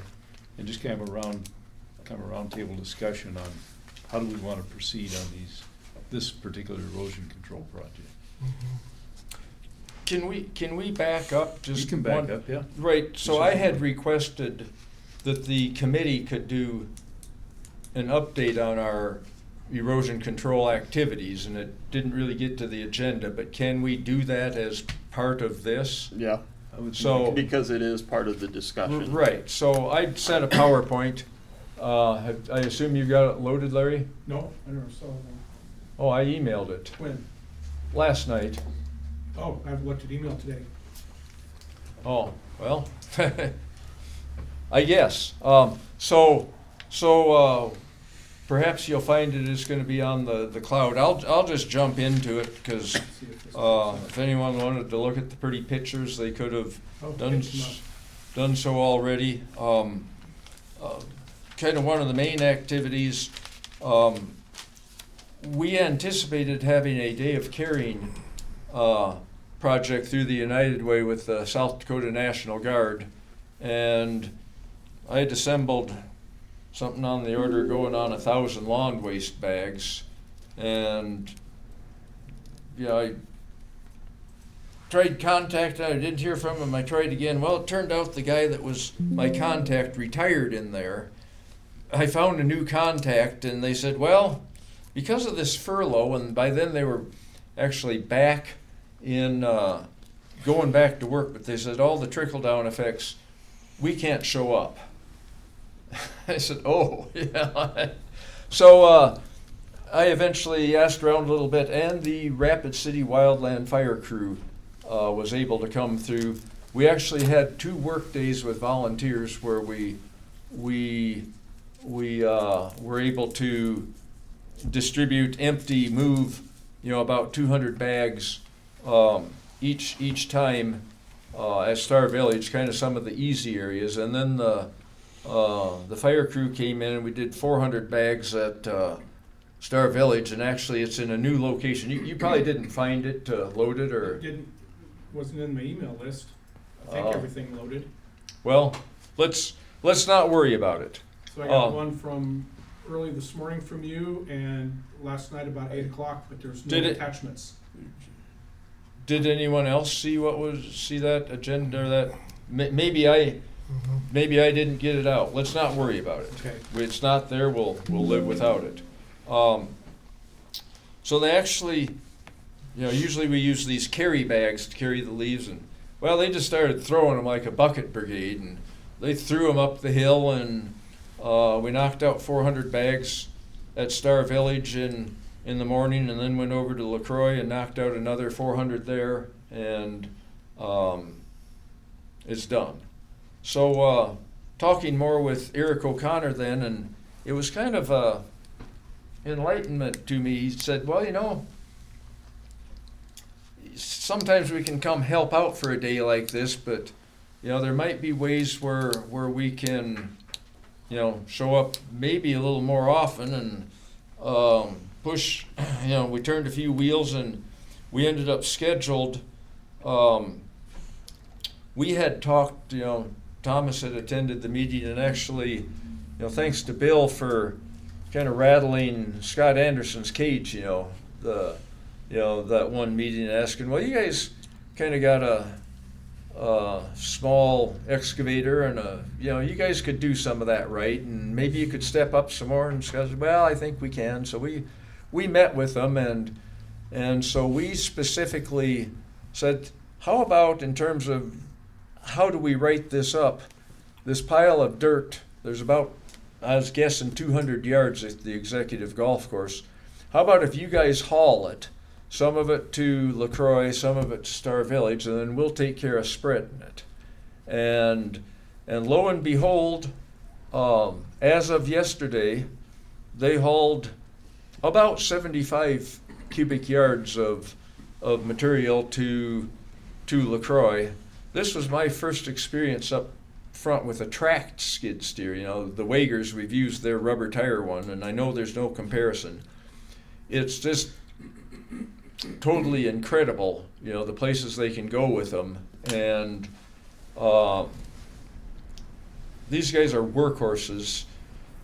By the end of the day, we had seeded and installed blanket in I don't know how many square feet this is going to add up to, but when we put down leaves, we put them in places where we've got a smattering of vegetation, and we skipped the areas that are basically just bare shale. And so we got the dirt on it, seed and blanket, and at this point in time, we are almost complete with that project. We're going to have to go back in the future and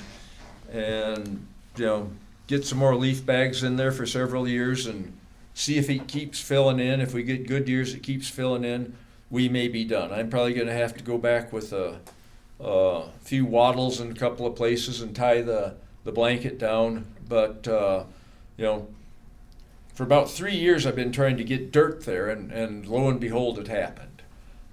So then today we were at Star Village, and they brought their track skid steer and working in one area, and I was up top with the Wagers with a different one, and I had a dirt pile up there, and we had some rakers in both areas. They started having trouble with one. They've got 2 small dump trucks, and one of them wouldn't dump. So then we're down to one dump truck that hauls about 4 cubic yards, and it's not much.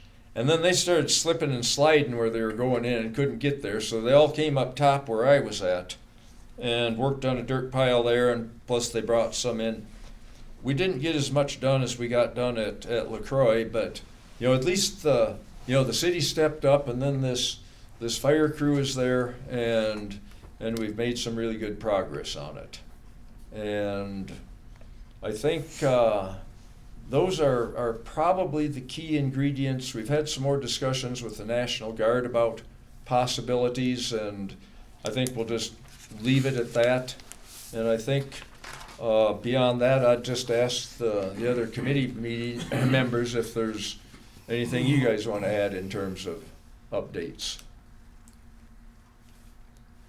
Well, I took your advice. It was late partially because I went up to check out the Star Village Hill and what you'd accomplished up there, and it looks like you made some significant progress on that. Star Village today? Yep. You made a walk through? Yeah, I didn't. Well, I just drove up to look for work and see from the road. But yeah, I think that the erosion, the efforts of the erosion committee and all the stakeholders and volunteers you put together is doing its job. I know we have funding still left. If we haven't spent that already, that's been approved of $1659.15 at Star Village, and there's even $1,400 at 6095 at LaCroix. So there are funds. I think those are the amounts that have been spent. I think the remainder is more than that. No, is much smaller. Okay, it might be. I might have read that wrong. Anyway, I think by the time I've been spending some money here, I think that money will be all gone. Pretty much gone. It'll be down to next to nothing. Craig, well, I think you've done really well. Well, done well. Mm-hmm. I got a chance to look at the LaCroix stuff, and, it looked well done over there, what they did yesterday. And I think we've got, some good base there to get some plants started in and see if we can do some revegetation. I mean, it's looking good. Our challenge now is to get a couple more years like this last summer where it just would rain every couple of days. Get that stuff germinated. I was at LaCroix yesterday and watching what, and I've worked with them before on LaCroix and Star Village and helped out, and I could see the progress on both of those, and I think it's working. I know there's controversy as to how effective it is, and nothing's guaranteed. Maybe 10 years down the road we'll go, well, maybe this isn't the best way, but that's good knowing too, I think. But I think the odds are this is going to help out. We've seen some of the revegetation at Star Village and at LaCroix that seems to be taking hold, so I think it's money well spent, especially since a lot of the labor is very inexpensive, and we've got Director Driscoll doing a lot of it himself. So that's my thought on it. I would like to see us be able to vote on it at some point. Well, as far as the update goes, Roy, anything you want to add as far as the committee goes? So No, I'm just still, haven't had a chance to get back onto the ranking sheet. Life's been busy, so. Has the city participated more, since you stated since Director Young had made those comments? well, they spent the last 2 days hauling dirt. And so, do they feel like it is a use of time since it was a little bit nicer the last 2 days? What's the question again? The question is are they participating more other than the 2 days or in the? Well, this was the intended participation. This was what we requested that they would do. Okay. They would haul and we would spread, and they came through. So Okay. this is a huge contribution. With the fire crew, between them and me, I get everything laid out. We've got the resources to spread. For me to do the hauling, you need a loader, not a skid steer to load it. You need a loader, and you need more than one truck. You got to have trucks to feed. So, it was a better fit for them. So they came through and did what we asked for, and so that's what's written into this updated proposal, was that was an example of how they would contribute. And so they have met that obligation already. What my bigger question is do you see them wanting to do more and helping or giving ideas? Be like, hey, we got an extra guy, what do you need us to do? Do you see that more as a collab, or do you think you're gonna have to ask and see if they are available? I'm just curious if they're more forward thinking on these projects, or if they're still, we gotta beg and ask and see what they're available. No, I don't think either of those. They're not going to step forward and say, how can we help? When we have things where we specifically want to accomplish this and we want to schedule you guys to do something like this, I think we can have a repeat of that again in the future. But this was a big contribution that fit for them. And I mean, this was far and away, we've accomplished more in these 2 days. We've accomplished as much as we've accomplished with these projects to date. We have accomplished essentially that much. I mean, what we've accomplished is above and beyond leaf bags. Well, we've stabilized these head cuts. I guess maybe I'm overstating it, but what we accomplished in 2 days here is just monumental. Okay. I was just wondering if they were like, hey, we see the value of the project. Hey, we might be able to help more here. I know the Wildland Fire Team has always been a good go-to squad to help with the project. I was just wondering if Parks said like, hey, oh, by the way, we could, while we're here, let's just go That's what I was trying to get at is. For them, it's like anybody, their routine business keeps them engaged Okay. day to day to day, but when they're able to schedule something big like this, Gotcha. they came through in a big way. Thank you. I was just interested because I remember sitting in that meeting and they were quite quiet. So, I guess, I'm done as far as any update. Go. You did soil and leaves at Star Village? At Star Village, out of 1,200 leaf bags total, roughly 400 give or take were at LaCroix, 800 were at Star Village. Okay. Of those 800, roughly 400 got done by volunteers, and that doesn't need to be in the minutes. To me, Okay.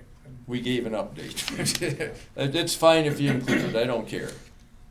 So I have nothing more to add as far as an update goes. Okay. And then you had changed the agenda item. Did you? So I guess what I'm wondering from the group, are we ready to see a proposal in January about the Star Village for the next efforts? Do we want to see that come into the agenda? Yeah. Well, I'll tweak that a little bit. We had an erosion control committee meeting scheduled for Monday a week ago at 5. And we had an agenda, and Craig came in and said, well, it's not going to be on the agenda as a voting item. It's been struck, it's just going to be an informational item because, well, I guess it's because of the open meeting law was we haven't had any formal communications, it's just what was carried to us by Craig. So the action, Roy was not at that meeting, but we actually voted, Craig, Mark, and myself, we voted that we wanted to change this agenda item to where we would actually vote on Star Village proposal tonight, which I stand prepared to do that if that is the direction of the board. Another possible alternative could be that, according to the open meeting guidance, and I guess I'll finish this and then we can, Thomas, maybe you want to basically fill us in. My impression is that what was discussed at the executive committee meeting was that final recommendations, findings, etc. from a committee cannot be acted on until at a subsequent meeting. And so we have discussed some more what are the options. One possible option could be that this would be considered a first reading of that agenda item, and that, I would entertain the concept that we would vote tonight that this would be a first reading and that we would schedule a vote for January on the proposal as written without changes. And I guess, what I've done, cognizant of the open meeting guidance, I've brought the proposals, I've had them printed, and they're available for the public that's not here. So we can, it's not in the packet. So I guess after we had our initial vote, we kicked it around some more and we said, let's bring it to the committee and open it up for discussion and decide what do we do with this. But obviously, our committee is frustrated in that here we are again as an informational item. So I guess I'll close with that and ask Chairman to maybe elaborate on the executive committee and open meeting guidance, etc. And Okay. So the first thing, and we've had this discussion since March, and I have requested that you follow the proposal guideline. I have asked that, I have that in email, and that's why it gets kept kicked back. And then I had the meeting with you, Craig and Mark when we had the meeting in the garage, and I had reiterated that, and I had also sent to discussion of the email. And I had asked that again on that item, because that has been the major sticking point of why it moves from a non-voting item to a informational item. That has been stated. And I understand with what you did earlier in the meeting, nitpicking the proposal by the Western Dakota Regional Water System about how their proposal did not exactly match the proposed item. But I would say, compared to them and to what I have seen, is those items, there was an attempt in the last two proposals that have been put forward by the committee have not even attempted to follow the format. We require all other groups requesting money to follow the format, and we should, my personal belief, and now the board may disagree with me on it, but I feel like we should hold ourselves to the same standard, because it's the same money and it comes from the same group. So that has been the major sticking point of why it has been moving to an informational item. Now, last month we did our required open meetings law notification and packet. And if you read the packet in the open meetings law, any work group, committee has to be reviewed the item, and it cannot be voted on once presented by that committee. Meaning that if we were really looking at it, the way we have done admin contracts, that has been done by committee and we have voted on it before. So technically, doing an admin contract, we would have to propose the admin contract and then wait the subsequent meeting to actually move forward. Now, I see Director Driscoll pulling out the items right now and is probably going to pass them around. The problem is that it doesn't meet the format. The format has been the biggest issue on it, and it is that is the problem on it. And even if there are any changes to the item, that would reconstitute, if the committee went back to rework the item, that would be presented again and it would be kicked around again. So that is the issue.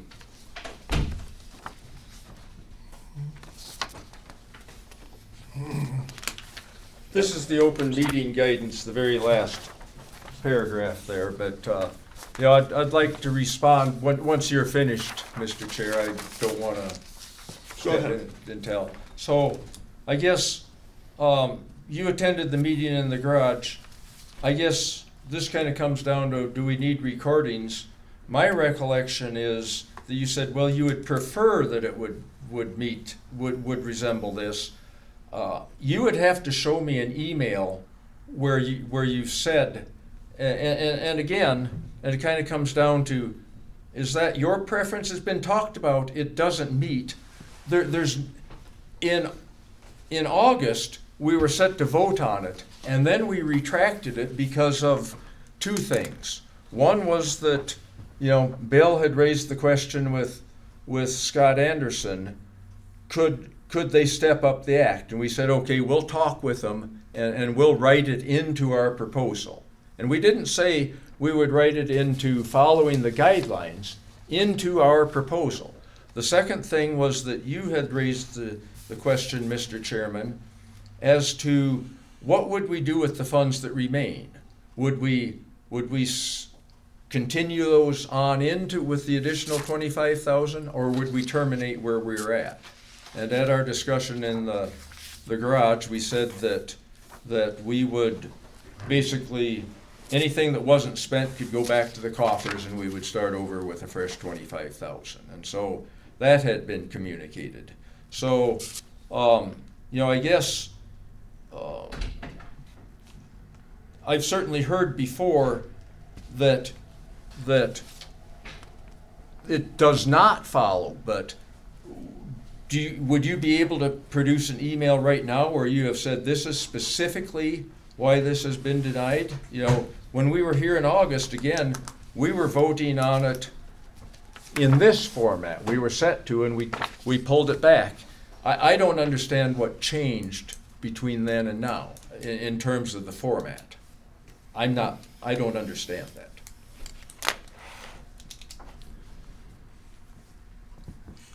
it has always been requested to be in our format. And we have allowed the other ones in the past to move forward without the format. And I have repeatedly requested that it follows the format. And so I understand that you disagree with that, but that has been a request, and I have said this. Go ahead and finish. So if you disagree that because I do not have an email proof right now of what I have sent you, I apologize. I did not think we were going to argue on when something was sent, because I thought we've had a decent conversation, and I thought I've reiterated it quite often about trying to set on the format. So if you don't believe that I did that, I believe that you have that right to believe that, but I'm not going to argue on that point.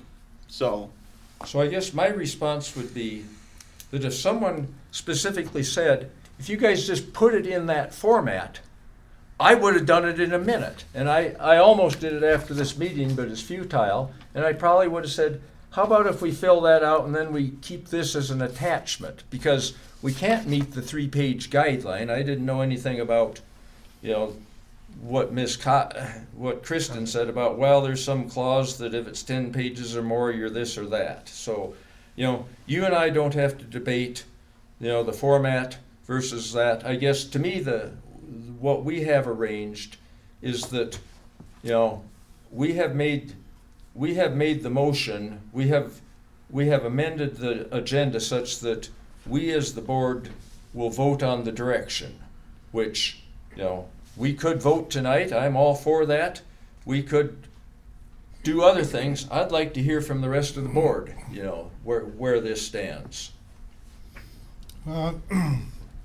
Just trying to advance the discussion. I would like to see it voted on eventually, and I don't know if this is the right meeting because of this open meetings law thing, but does this count? If we voted on it next meeting, would this count as the report of the committee? And we're not voting on it at the same meeting? Sounds like there are two issues. There's that, and then the format. Well, you could probably shoehorn that into the format. Maybe it's an appendix. So I guess those two separate issues. Is there a way to get this as a voting item on the upcoming meeting in January, Mr. Mack? Or is the clock now reset again? It shouldn't be reset. This doesn't say that the proposal has to be in final form. This is talking about the report of the committee to this board. Okay. And then that's what this states in 127.1.b. So the final recommendations, findings, or reports. So it seems to me Not- like Go ahead, I'm sorry. we'd be okay voting on it next meeting, not saying we don't want to vote on it now, but just looking at the options. You agree, Mr. Chair? I would say from what I have heard, as it says findings or reports, so I would say this was reported out. Now it does not say proposals, but I would say that it could come up to a vote probably in January, because it is not a report of it and it is a proposal, and so I would make that statement that it could come up to a vote. So I can throw out a suggestion, but I don't want to dominate the discussion. I mean, I've dominated it enough the way it is. I'm certainly willing to speak my piece when I need to, but, thoughts from Roy or Bill, or you want to hear my suggestion? What's? I've got a question. I don't want to step on anybody's toes, but, and I apologize, I'm new enough that I don't know how everything works, but I believe that with the Star Village project, the ZDICs are responsible for a minuscule fraction of the expense. A 10% reimbursement was negotiated with them day one. Have we received that? Yes.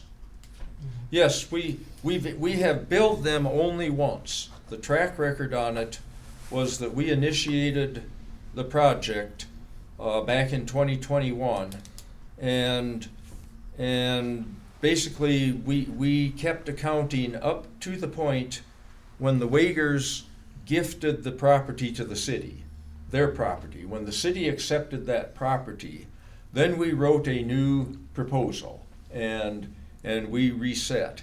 And so Zadig was billed and Zadig paid that bill. And since we're on the topic, I could throw out kind of a question. Director McGregor is absent. He had told me he had one of the concerns was that Zadig, being in bankruptcy, he was concerned whether or not we might recover that. And I told him, well, I'd be willing at this meeting to go on record. I'd be happy to cover their 10% out of my pocket. To me, it's easy to do, and so I recognize, are they bankrupt? Could they pay? So far, I don't know what we show in there that we've spent, but I'm certainly happy to cover their share of it if we need to. So I'm on record as saying that. Mr. Chair, can I just ask a question? One of the projects that was prior to my coming on the board was that crossing where they redid the banks to allow for cattle crossing on private property. And is it my understanding that they had a financial share of that, or was that all through board money? That was Pennington County Conservation District. So originally it was to help stream protection. It was, I think we were on for about 30% of it. And so we had attempted, like $50,000 was the max that we'd donate to those projects throughout. Okay. And if they had a project within the district that met the criteria of what our mission statement was, that money was supposed to go to that. The only thing they had was that cattle crossing out of their whole period of time. Okay. And so we were agreed to it and paid the $7,500 part of whatever the total cost was? The cost split was. But there's but that land was private land. That Right. land was private land, and it was ran through the Pennington County Conservation Right. District. So they're the ones that filled out all the Right. paperwork There's- requesting the proposal. Here's the one for Rapid So- City. Okay, thanks for clarifying that. Yep. I just wanted to make sure we're being consistent on this. And Yeah, no. That project, Yeah, and I even didn't like that it. project kind of even didn't really match the spirit of what we were attempting Right. to do. and You then wanna it doesn't take look one like and they send it around? made provisions to maintain it, no fencing, cattle all Yeah, over. because that was done by the conservation district, and we Okay. were a partner, so they came in and asked for the money to assist. Okay. That makes it more clear, I didn't get that part of it, thank you. Well, I could throw out a motion to, I've thought a lot about this, to kind of keep things moving if people want to hear it and. Is there a different one, or? One says Rapid City Parks Department, the other says Zadig. Right. So we have separate proposals with each entity, and they share a common work plan, an erosion control plan. Thank you. So before I try to put the motion into wording, here is what I see that would be workable, I think, from the standpoint of myself.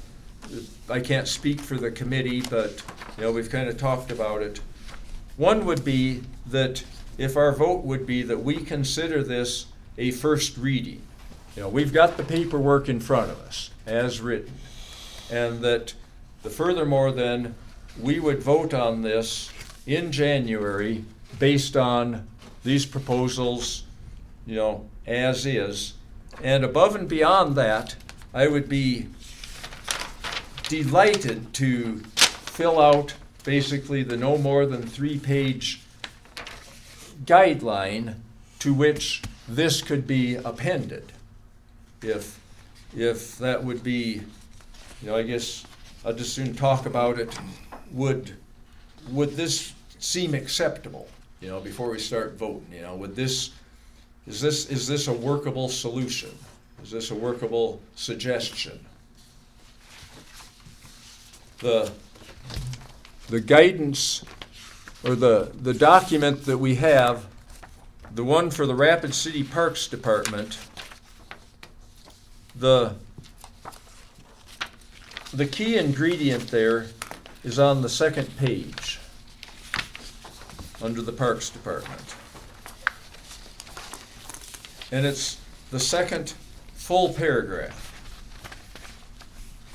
And it says that Parks will not be asked to contribute any direct funding, however, when possible, Parks will contribute in kind, blah, blah, blah. Parks has agreed to step up their in kind, etc. As an example, Parks has agreed to contribute about 200 cubic yards of dirt/topsoil that currently resides at the executive. For Has that planned already been done? That's all right. That got done. Maybe that's a hitch. Now it's no. Because, like, and I'm not trying to, like, I know, like, I've been sounding very confrontational and very, you know, anti this. So, like, I'm trying to be honest and, like, level. And so I want that to be known that, like, this is no animosity Right. between us. Sounds It's good. just, I'm trying as the chair to Yep. fall within the guidelines that are put in there. So I want that to Yep. be known. But, like, if they've already done that, unless they're going to do another 200, this is no longer would be part of the plan because it's already been completed, or a majority of it has been completed. If it's not the full 200, you said at least 75 in the presentation. Are you old enough to have seen the movie Catch-22? Yes, I love old movies, and like I'm honestly trying not to. So anyhow, Yeah, right. It's already been done. Well, I think that we as a group could probably get over that. I would hope. Let's hear from the group. Is that a hang-up? I think that's just a technicality. You're not adding anything. And I think your proposal makes sense. Call this quote unquote the first reading to satisfy the meeting laws. And I guess before I made any motion, I wanted to hear that, but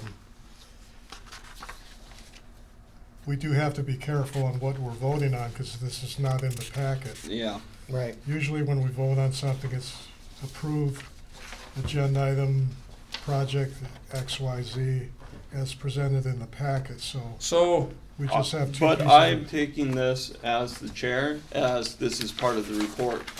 This is part of their reporting that this is the next step in the project, and Okay. this is what, so therefore, we cannot vote on the approval of this as an item because it is, Yeah, part of the but re- next month. but next month it would be open, and what I would request is that if we can follow the guidelines of the format and put that in there so that it matches what we request all the, I would say that it would more than likely be, So it sounds like you're agreeing with what Director Driscoll has suggested. I am stating that is if the proposal is in the proper format that we request. Now, if it is over 3 pages, I'm not gonna be a stickler on that, because the information needs, but it should follow the format.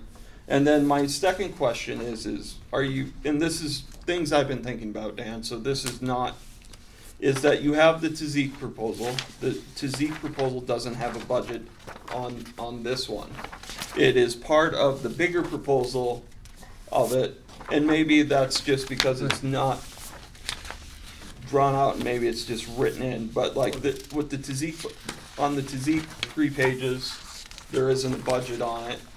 On It- the Zadik proposal, page 3, underneath the signature block, there's a statement, this was prepared this way for going into the meeting packet so that you wouldn't have to have the erosion control plan twice. So it says the erosion control plan for Zadik is identical to that of Rapid City Parks.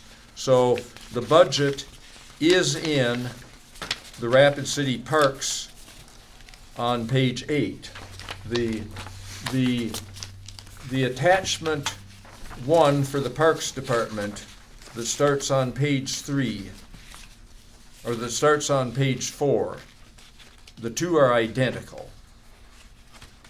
Then my question is, and this is just a me question, then more of a statement.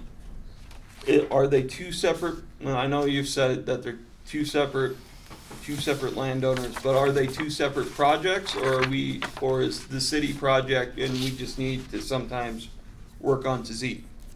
Because that's always been a thing since the inception of this. Very, very first paragraph. Go 7 lines or so down. Because of intertwined erosional areas and access between the Rapid City and Zedique properties, this project will be a collaborative effort between West Dakota Parks and Zedique. As part of this collaborative effort, Parks will grant full access for Zedique properties and in essence, vice versa. And above that it says, efforts will be guided by that erosion control plan that's provided. It states in there, I'll have to find where, but there are separate proposals for each entity, but they share that common plan. So each of them have to sign their agreement. And so when we give Zedique this agreement, will it have the addendum into, because it's. Yeah, yes, they, right, when we send it out, they include the full attachment for each. Okay. And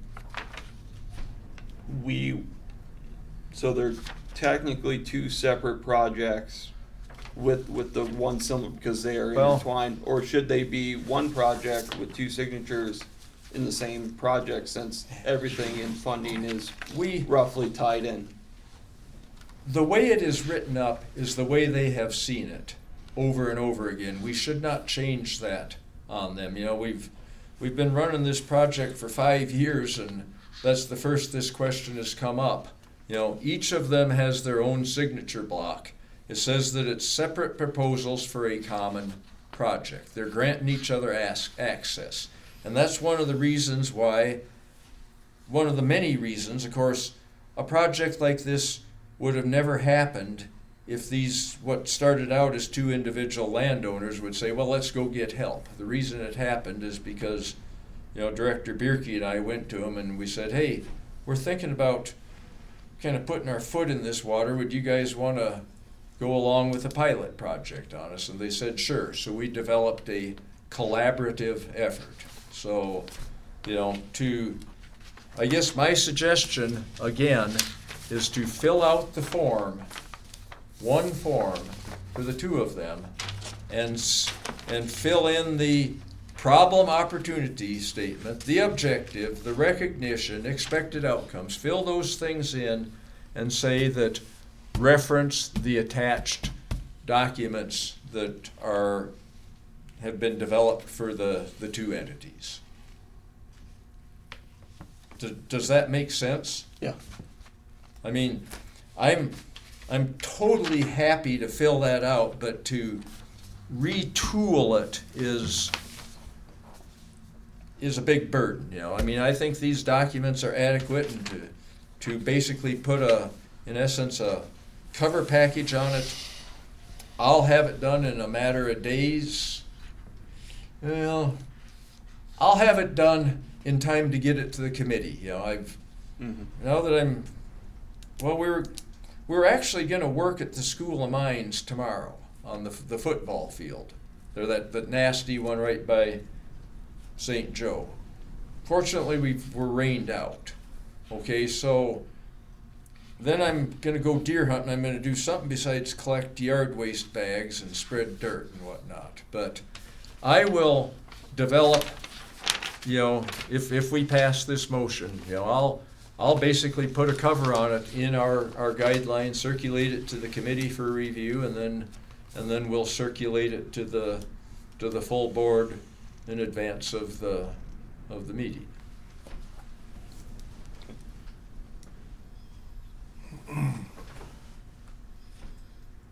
Did we vote on these separately before?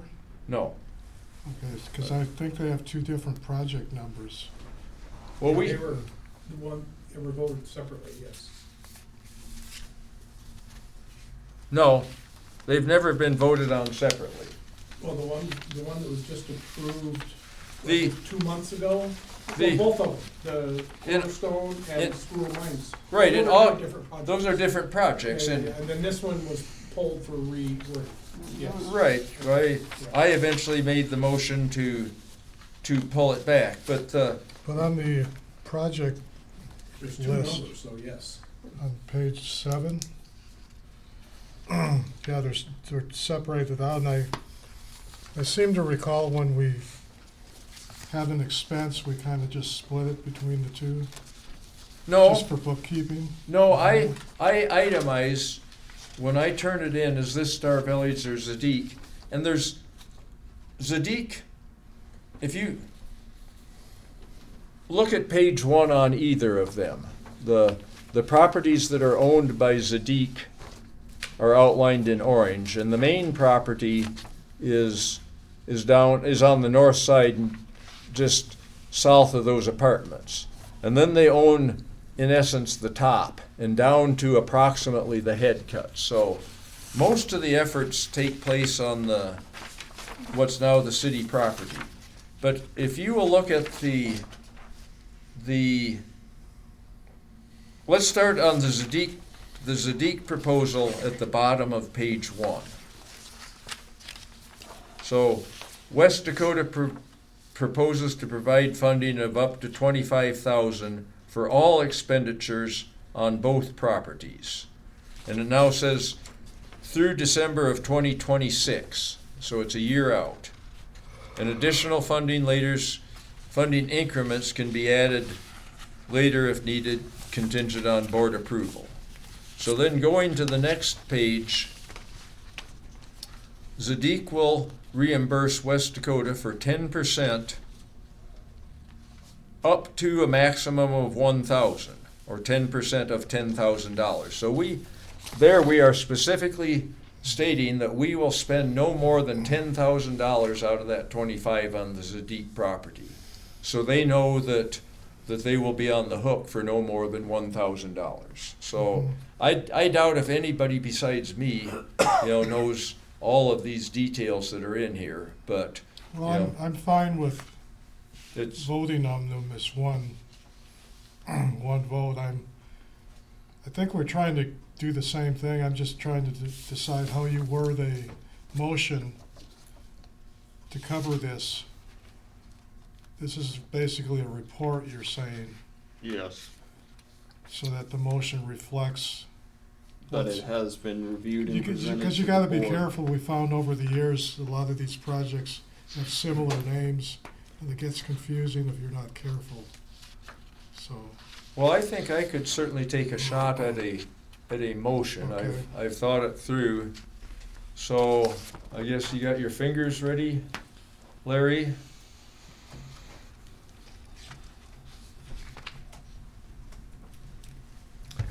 And I maybe should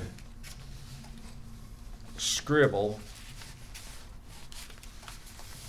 I can just barely write. I'm not a typist, but I can't read my own writing.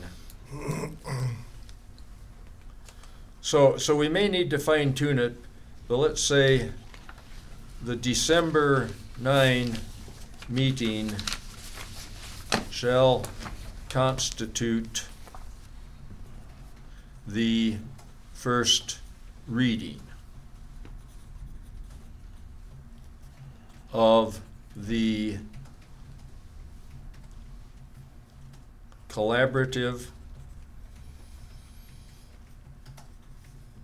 Star Village project with Rapid City Parks,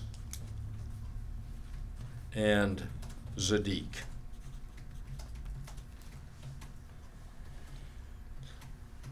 So this will end up being kind of a long motion, but does that kind of making sense that we've covered the Yeah. first reading?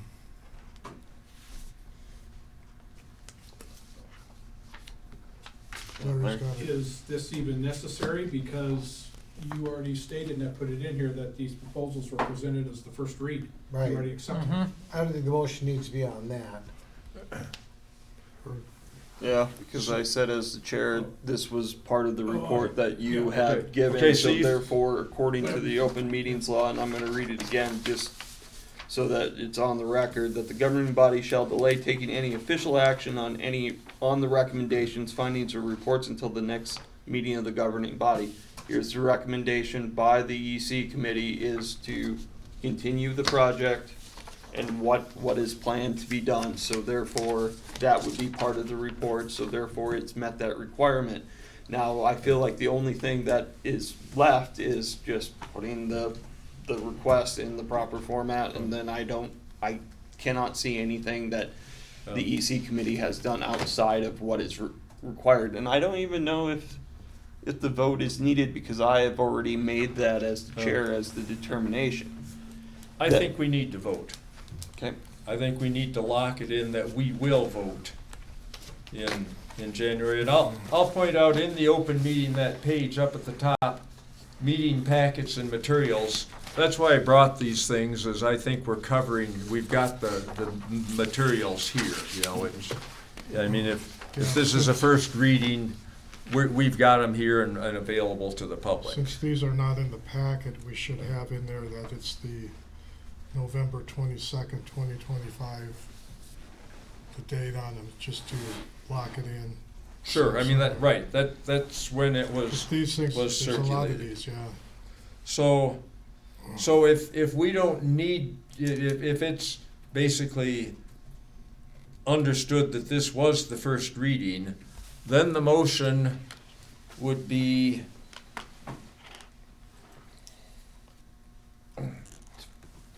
To have a vote on the project in January. right, the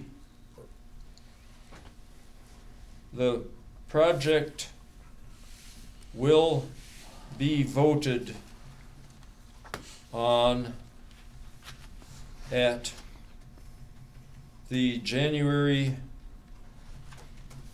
meeting, contingent on submittal by the EC committee Contingent on the, what? submittal, Submittal. contingent on submittal by the EC committee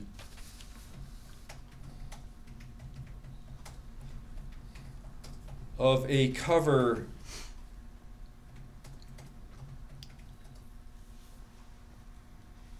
document for now in the format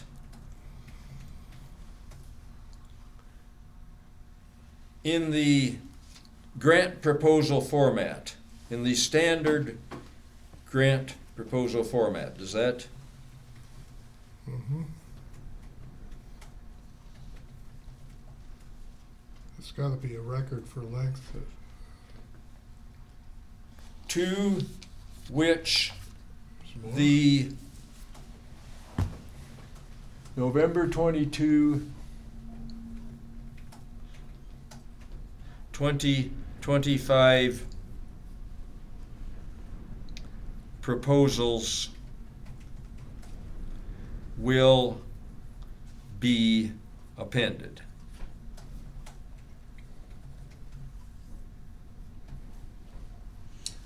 Just to muddy the waters, and I apologize, Open discussion, have at it. we're talking about proposal singular, and we're also talking about proposals plural.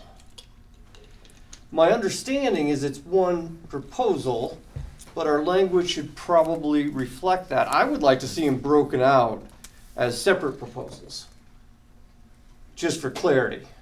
One, the proposal, I understand that they're intertwined and it's the collaborative between us and Zadik and the parks. But I think we need to get our language straight. Are we talking about project proposal or project proposals? I would say plural. Well, there's two different funding grids. So I'd like to see them separated. You mean as in vote on them separately? I would like to see when we vote on these, when these come up for a vote, I would like to see two separate proposals, just to keep it in my brain. This is a project that we're doing with Zadik. This is a project we're doing with the Parks Department. Because it seems to me, when I'm holding these two documents, it seems to me that I'm holding two different proposals. Well, And I understand that it's the same area, and there's, I think the term is, intertwined erosional areas. right. I think you got one proposal, you have two participant agreements. That's right. There are two agreements. That's a very good point. And that, this is the way it was done before, not saying we did it right, but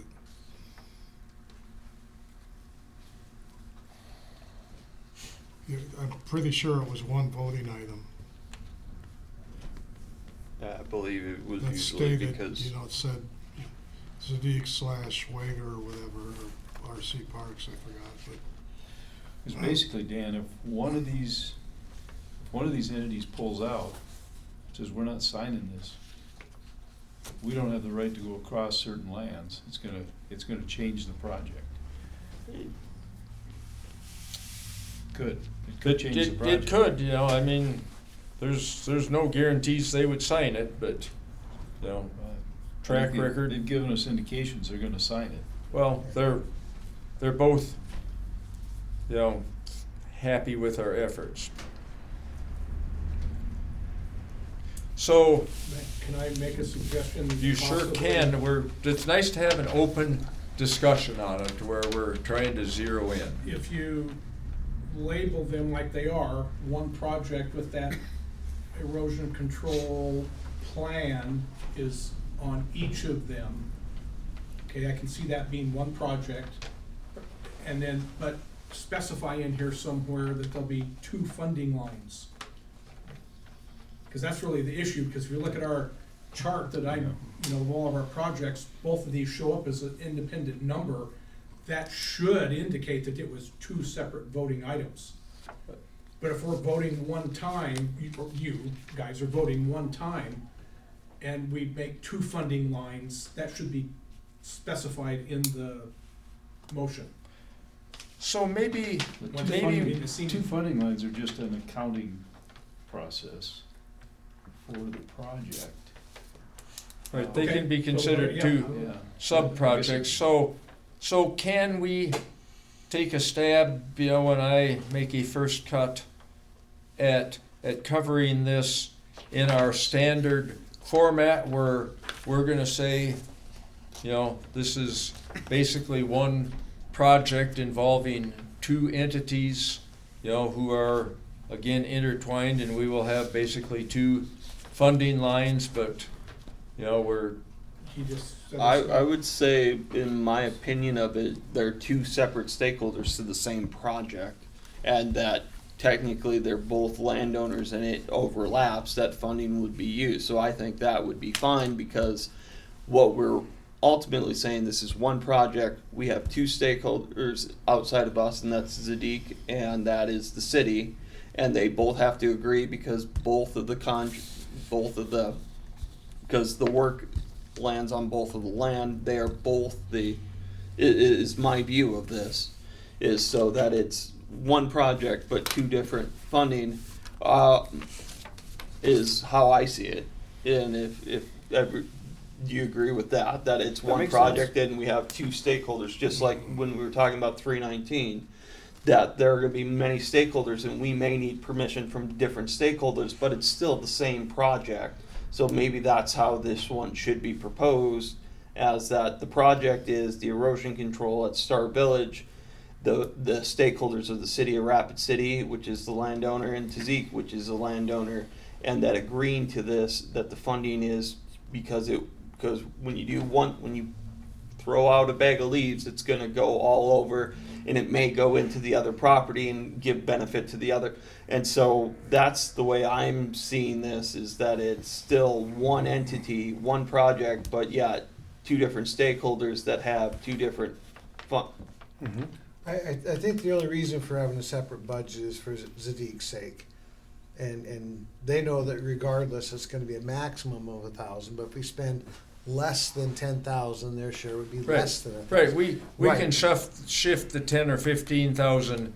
We cannot go beyond 10,000, but, and, Well, we could, but they just wouldn't have to pay more than 1,000. well, I guess. Yeah, And it's easy enough to do a separate budget because the things that need to be done on their 1.99 acre is different than most of the other stuff.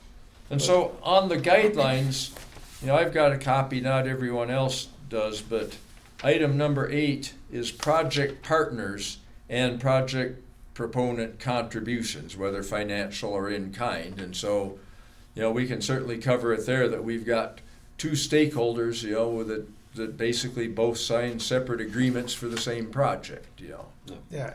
I guess where I was going is I think But- the proposal, you could just say this is a $25,000 proposal. It's a 25,000 max, and Right. we say that we can add to it. We Right. can add more money, and we can always say, let's add to it.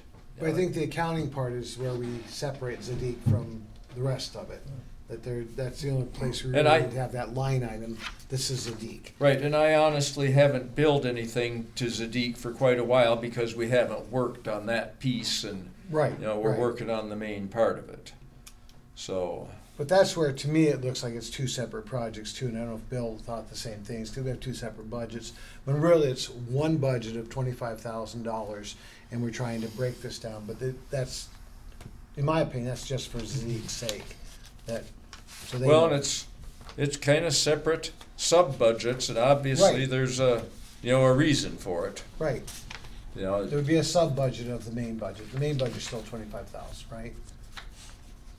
So are we, So, yes, that motion, I would say that should say the last sentence should be plural. So Project proposals. Yeah, I don't want to Yeah. get into this No, I think rabbit it'd be, hole, no, I disagree with you. because we want to make it one voting item. Yeah, but It it's, says the proposal. as our discussion was just going here, it's one project, Right. two separate line items. so we had talked about, do we need to state that this is the first reading, but I think it's fine We that we already should. did. We So already did. if that, Yep,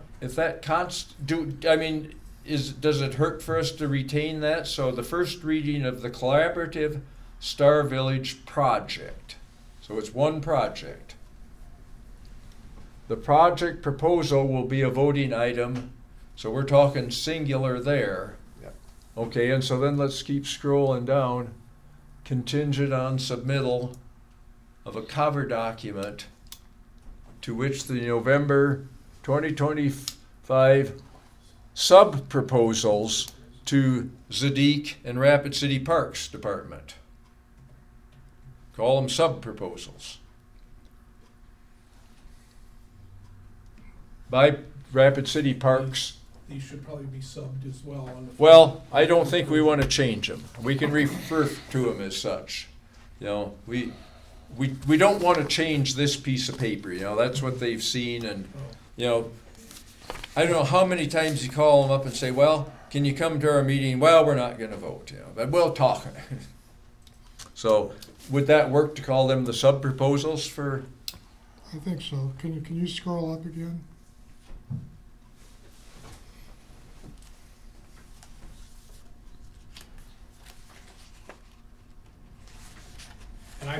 dated November 22, 2025, because somebody over here said that, but then you added it down here.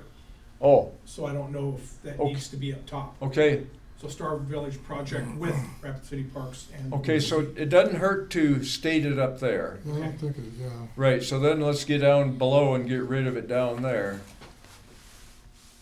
Proposal format to which The- the sub-proposals will be right. intended. The Rapid City Parks and Zadig.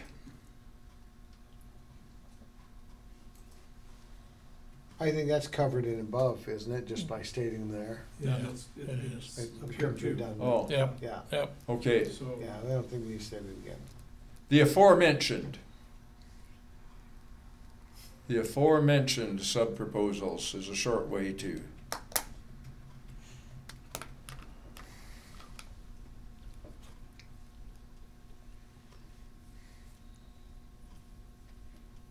okay, then to keep consistent, because aforementioned would indicate to me that sub-proposals need to be mentioned up here. So collaborative Star Village project Sub-proposals. and sub-proposals. And sub-proposal, I'm comfortable with it.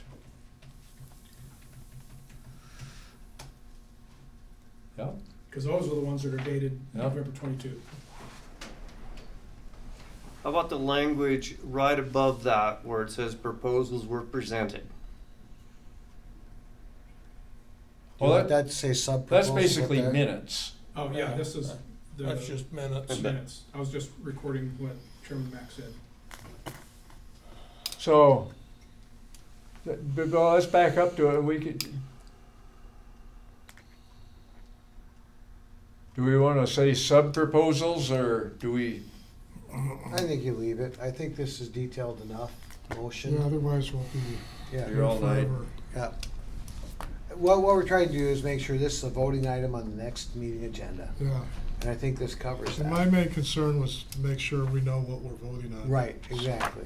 well, and This it's, just, it's refreshing that we're I mean, we're working not, it out as a group, how do we zero in on yeah, this, we're I not find. morons, so we can figure it. Not to be a Robert's Rules downer, is there a second yet on the I will motion? second that.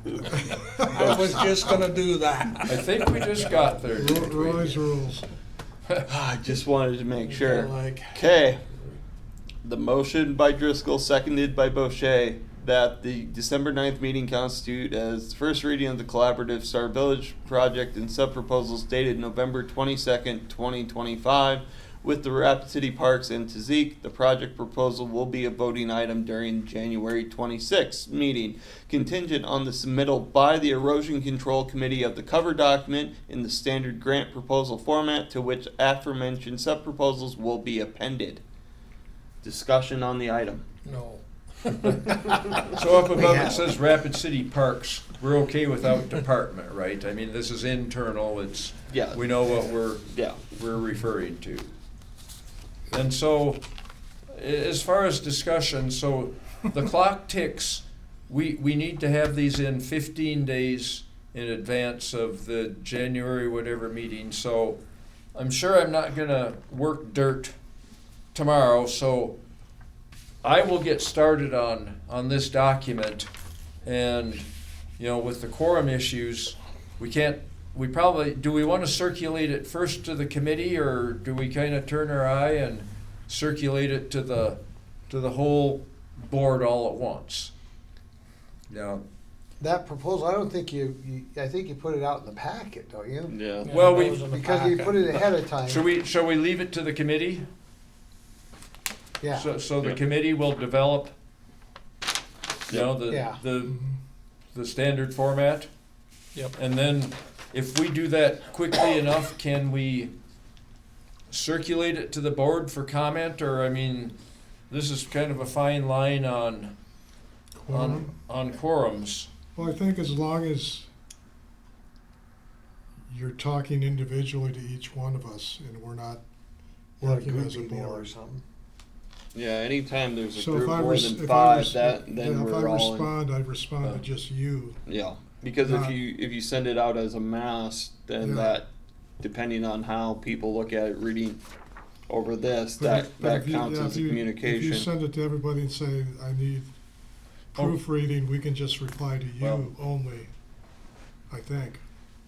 But even then, there's always the chance that somebody hits reply all and then you're, Yeah, Yeah, send don't it do out that, though. individually. Somebody will. yeah.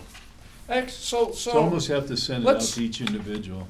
and then let's- wait for- actually, maybe we could simplify this if the committee, once we've got something, if we submit it to our chairman. And ask if that meets his approval. Well, No. he's not here. Our chairman's not here? I'm here. Oh, you mean, well, He's here today. So, Is that a workable solution? If, I think you can submit it just, oh, I'm sorry. No, I'm not used to this raising cans. I propose we vote on this, the discussion on how to deal with this after we've had the vote. Could be something, You can call the question? well, that makes us vote again. yeah, that's Oh, a that- two-thirds vote. I'm happy voting, yeah. I'm happy voting, yeah. No problem. So, motion on there, if the discussion is completed, I've read the motion, please refer to the screen. All those in favor of the motion state by saying aye. Aye. All those opposed, same side. Okay, that is passed. So, I would say putting it in the proper format with the documentation, I would say that would meet the requirements to make the agenda Right. as stated in the previous comments. And I guess I'll ask the question, so if we would bounce it off of the chair, I mean, we've been wanting to see it, that would be the appropriate way to ask for comment. Yeah. And, you know, hopefully we've got all the Ts crossed and the Is dotted, you know, we've covered a lot of ground tonight. Anything else on this stand? I think we got there, I'm happy. Okay. Next item is chair's comments. So I've enjoyed this position this year. I've learned a lot about myself and about the board and how to operate a board. But I am a parent of 2 middle school kids and I have some professional changes happening. They're giving me more work. And so I will probably not run for the chair for next year just because I'm stretched out enough. And as we have discussed in many of these meetings today, there have been probably some things that could have been done better as your chair. And so this is nothing personal to anybody on the board. It's just, I don't need to be looking at my email 17 times a day going, who do I need to contact and how do I write this to which agency? I think there are many wonderful people on this board, but I wanted to give everybody a heads up on that so that if I were to be nominated in January and I say no, you guys are not looking at me going, what, huh? Second item, if you have an odd number by your name tag, you are up for election in 2027. Opening for petitions starts in January and ends in middle of March. You can ask the county auditor on that and doing the petition similar to how you were on the board. I think Director Driscoll, Director Kerr, myself, and then I think Director Koth would be up. And I will also just announce, just to save time, that I am probably, after over 8 years on the board, I'm going to go deal with my kids and all their middle school activities. But I've enjoyed this and it just wanted to make things known so that no one's blindsided in January. That's all I have. Items from directors. A question while we're still on the chair, is that after 8 years or after 12 years? 8. I did a 9-month stint. I replaced Ken Steidekin for this position. So I started in March, roughly the same time Dan started with this board, because you were interviewed for admin the day I was sworn Okay, in. yeah. So by the end of next year, you will have served 2 4-year terms plus 9 months. Yes. So, right, so I knew you were on the board when Yep. when we were elected. So you anticipate not running for the board. Correct. So would we want to request, since everybody's up for election, request the voter lists from the Pennington County Auditor's Department to where people can look for candidates for all of the areas that are up for election? There's a, like, didn't there used to be a charge of $50 or something for them, I'm not sure and I mainly used the map because I needed a petition even though I was appointed. And then you can type the name into the voter portal and see what area they're in, but I'm not sure about the master list. But in the case of searching for candidates, I always find it useful, and I've always been proactive to try to have candidates petitioning. It helps to have that list, and Yeah. those lists have You're asking this for you or for? no for all of the areas. You know, I'm The special up. ones are gonna come open. I would what- say, in my personal opinion, with elections, that the board should stay away from using board funds to recruit candidates. I know That's the what I old thought. joke is that if you want off the board, you gotta find your replacement and circulate their petition. But I think it's not apt for the board to use board funding to recruit board candidates. I think when it comes down to the time of verifying signatures in a special, then I feel like that is possibly, but you can also just get that at the auditor. So I don't think it's a appropriate use of board funding for recruitment. I think So- it's shoe leather is my personal opinion on this. So the way it worked was that the auditor, when the request came from the board, they provided those lists with no charge, free of charge. If you go in there and say, I want this list, then they charge you. But that's actually a good point. Are we actually the ones that verify the petitions? Or Not in an actual election But- cycle, only in a Yeah. special. In the appointments, it used to be, but that's not required anymore. But So I would say stay out of it, but Yeah, I agree with Director just- Mullally.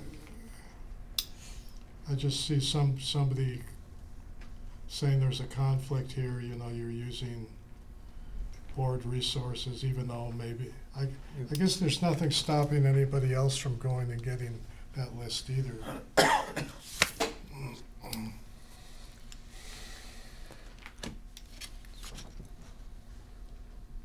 So moving on, other items from directors? I had a couple things I hate to say. It's because I'm getting hungry. In the policy, we have staff performance evaluations, which we haven't followed. We probably should consider getting rid of it or doing it. Every December, we're supposed to do it. I thought we had switched it because when you were hired in March, May timeframe, we did them kind of leading up to the 1 year mark and not the actual calendar year. That's what we've done a couple times in the past. Okay, should we have done one for Mr. Stetler, though? I would say if we were going to do what I recall, it would be we'd organize it from the March meeting and into the Okay. in my understanding. But now you've read the policy and it Well, says December, so It specifically says December. I don't really like it. I don't think it made me any better thinking, well, I better work really hard, get a good evaluation. You haven't had to go through it, but I guess I can leave it at that and you can think about it, but. or you could request a policy change to remove it. Yeah. Like I don't. It doesn't bother me one way or the other. I was just stating Well, historical with fact. you know, somebody might come in and say, you guys aren't even following your policy, what are you doing? So, Right. Yeah. it's kind of a minor thing, but, and then, kind of on the same line, Director Driscoll noted correctly that we really don't know what the definition of program administrator is. And so I went, and so we decided, me and McGregor and Driscoll would kind of look into it, so I did. And I found sometimes that position is called an administrator, sometimes it's called a contractor, sometimes it's called a contractor with a capital C, and sometimes it's called a program administrator. So I'm willing to go in there and try to clean it up, but I didn't really want to get into it of, you know, duplicating what somebody else might want to do. So I'm not sure what you guys think about that. Is that mostly within the policy that you'd found all those things, as opposed to the bylaw document? It was both, but mostly policy. Right. So, and the policy document doesn't have a lot of weight or meaning. Yeah. But somebody reading it might get confused, like you see the word contractor, and it really means what the program from the context of it. But a contractor has a broader Right. meaning too. Well, perhaps one other aspect of that, so basically we ended up with a committee, Dan and myself and McGregor, to look at some bylaw wording, you know, things like, well, the several things we've discussed different times, and we haven't made much progress on that. You know, this is probably our biggest progress. To me, there's not a lot of urgency, so we, once the dust kind of settles, try to Yeah. move a little farther forward with that. And I talked to McGregor, and I had sent out an email on this, and he hadn't responded, but he said he would look at it. So, you know, I guess I'm not going to do any more right now. Are we going to fund the hydrology conference? Has anybody asked us about that? That won't come up until probably early February. Okay. The only thing that's gone out now is a call for proposals and people who want a booth. You know, like the vendors. Okay. If you're going to be talking with Galen and Bill, you should mention to them they should get a request in sooner rather than later. I would think they'd be kind of programmed for it. And there's now a gal named Jamie Houter who really handles the bulk of it, but you know, Galen would be able to pass that along. But I'm sure we'll see a request from them. Okay, and thank you for your service as chair. I think I've been through 3 of them, and you did a good job, so. Not trying to leave you guys in the lurch, but Don't. I'm just looking at sometimes when I get emails from you guys, I'm like, I can't handle that right now. Or, for example, I was at a basketball tournament all weekend, and I'm like seeing emails from people. I'm like, I can't look at that because Focus on my kids. yeah, and so I do hope everyone knows that I am not trying to intentionally leave anybody in the lurch. So. Okay, that's all I had, Mr. Chair. I've got just a few things, and I'm going to be wicked quick. Okay. So the work we're doing up in the Northern Hills on Silver Creek and Greens Gulch is getting some notice. We had 5 state reps up there this fall, and then we were invited to discuss those projects at an executive board meeting with the state legislators on the 19th of November.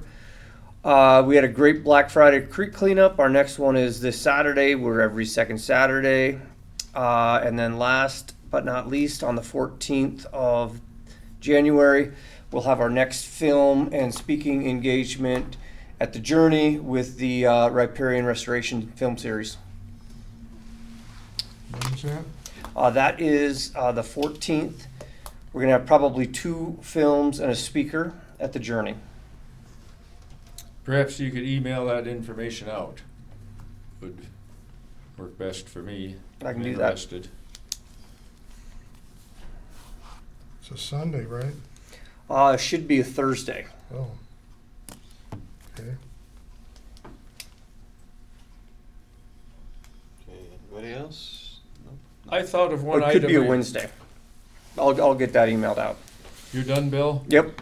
I thought of one item I probably should have mentioned in our erosion control update, but, in working with the fire crew, it turns out that, the most effective way to get them to work like this is if we provide a donation to them for these days where they're really working heavy, not for bags, that was freebie, but, there's basically that they can provide me with an invoice that will say, this is what it would cost you, like if we were doing fire support for some outside entity. And it comes to about $1,000 a day for a skid steer and like 7 or 8 people, So one person, I just figure $50 an hour if you're paying wages and benefits. You're looking at $400 per person per day. This is a fraction of it. Most of their costs are covered elsewhere, and it keeps them in the. It gives us a way to actually engage them, and they'll say, "Yeah, we can do that." So I said, "Yeah, Eric, let's try that." So, I guess all these proposals say that Director Driscoll Area 3 Director Driscoll will be the project lead, and we've got budget for it, and I figure it's been my latitude to make that decision, but it's kind of something a little bit different, and so don't be surprised, when that shows up. I'll divvy it out, Larry, in terms of how much goes where along with these other things. And then I'll probably submit a bill. It was like $69 or something at Office Depot to have these materials printed. I don't think we need a vote on that, but if there's a sense that Larry should not approve that, we should have a discussion on it so that he knows where it stands. I think that's an allowable I'm expense. fine with it. Absolutely. I'll send you a picture of it. That seems to work. And I appreciate our discussions today, that we can get things hashed out. Okay, items from admin. I heard you guys talking before the meeting about this one-year extension, so you're gonna handle that with Ron and Scott, I assume, Yes, with the with the BOR. BOR. Yeah. And then the second thing is, I don't know if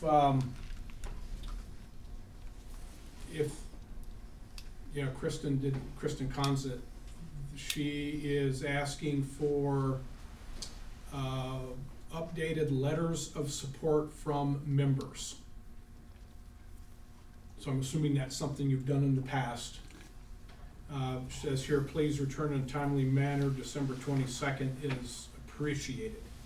So that'd be the next couple of weeks. So do you remember, Dan, is this something that's on file somewhere from last year? I don't recall.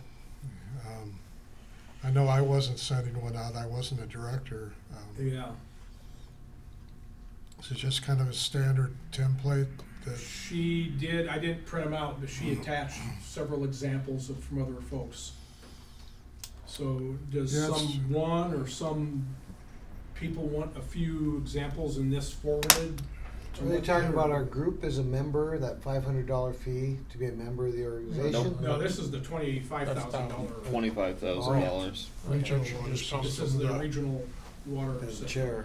I guess I'd like board as a a couple whole. samples Or the chair. So is it just for the chair, or is it individual members? What? It's just good morning. Oh, so I would does- say it should come from the chair. Yeah. Absolutely. Yeah. and supporting all work. Okay. So I'll attach, she has 5 sample letters with this email, so I'll forward those to you. If you could, during one of your office hours, if you find something, and I'll also try to look in the minutes to see if we had sent something in the last 6 years. Yeah. Well, you would know if we'd sent something, Dan. Well, if I remembered, yeah. Well, it's the first we've heard about, that I've heard Yeah. about it. Okay, because I don't think Yeah. Quoth would want it sent out, but Well, but the board agreed to the funding of the 25,000, and we're now probably over 150,000. I guess I don't know what the letter's saying, so I'm, It's probably to try to get the funding from the feds. And I don't know if they've It's gone after that matching for, funds. we prepare for important federal and state decisions in 2026. Doesn't say I'm what just those wondering- are or anything. I'm just wondering why we have different samples.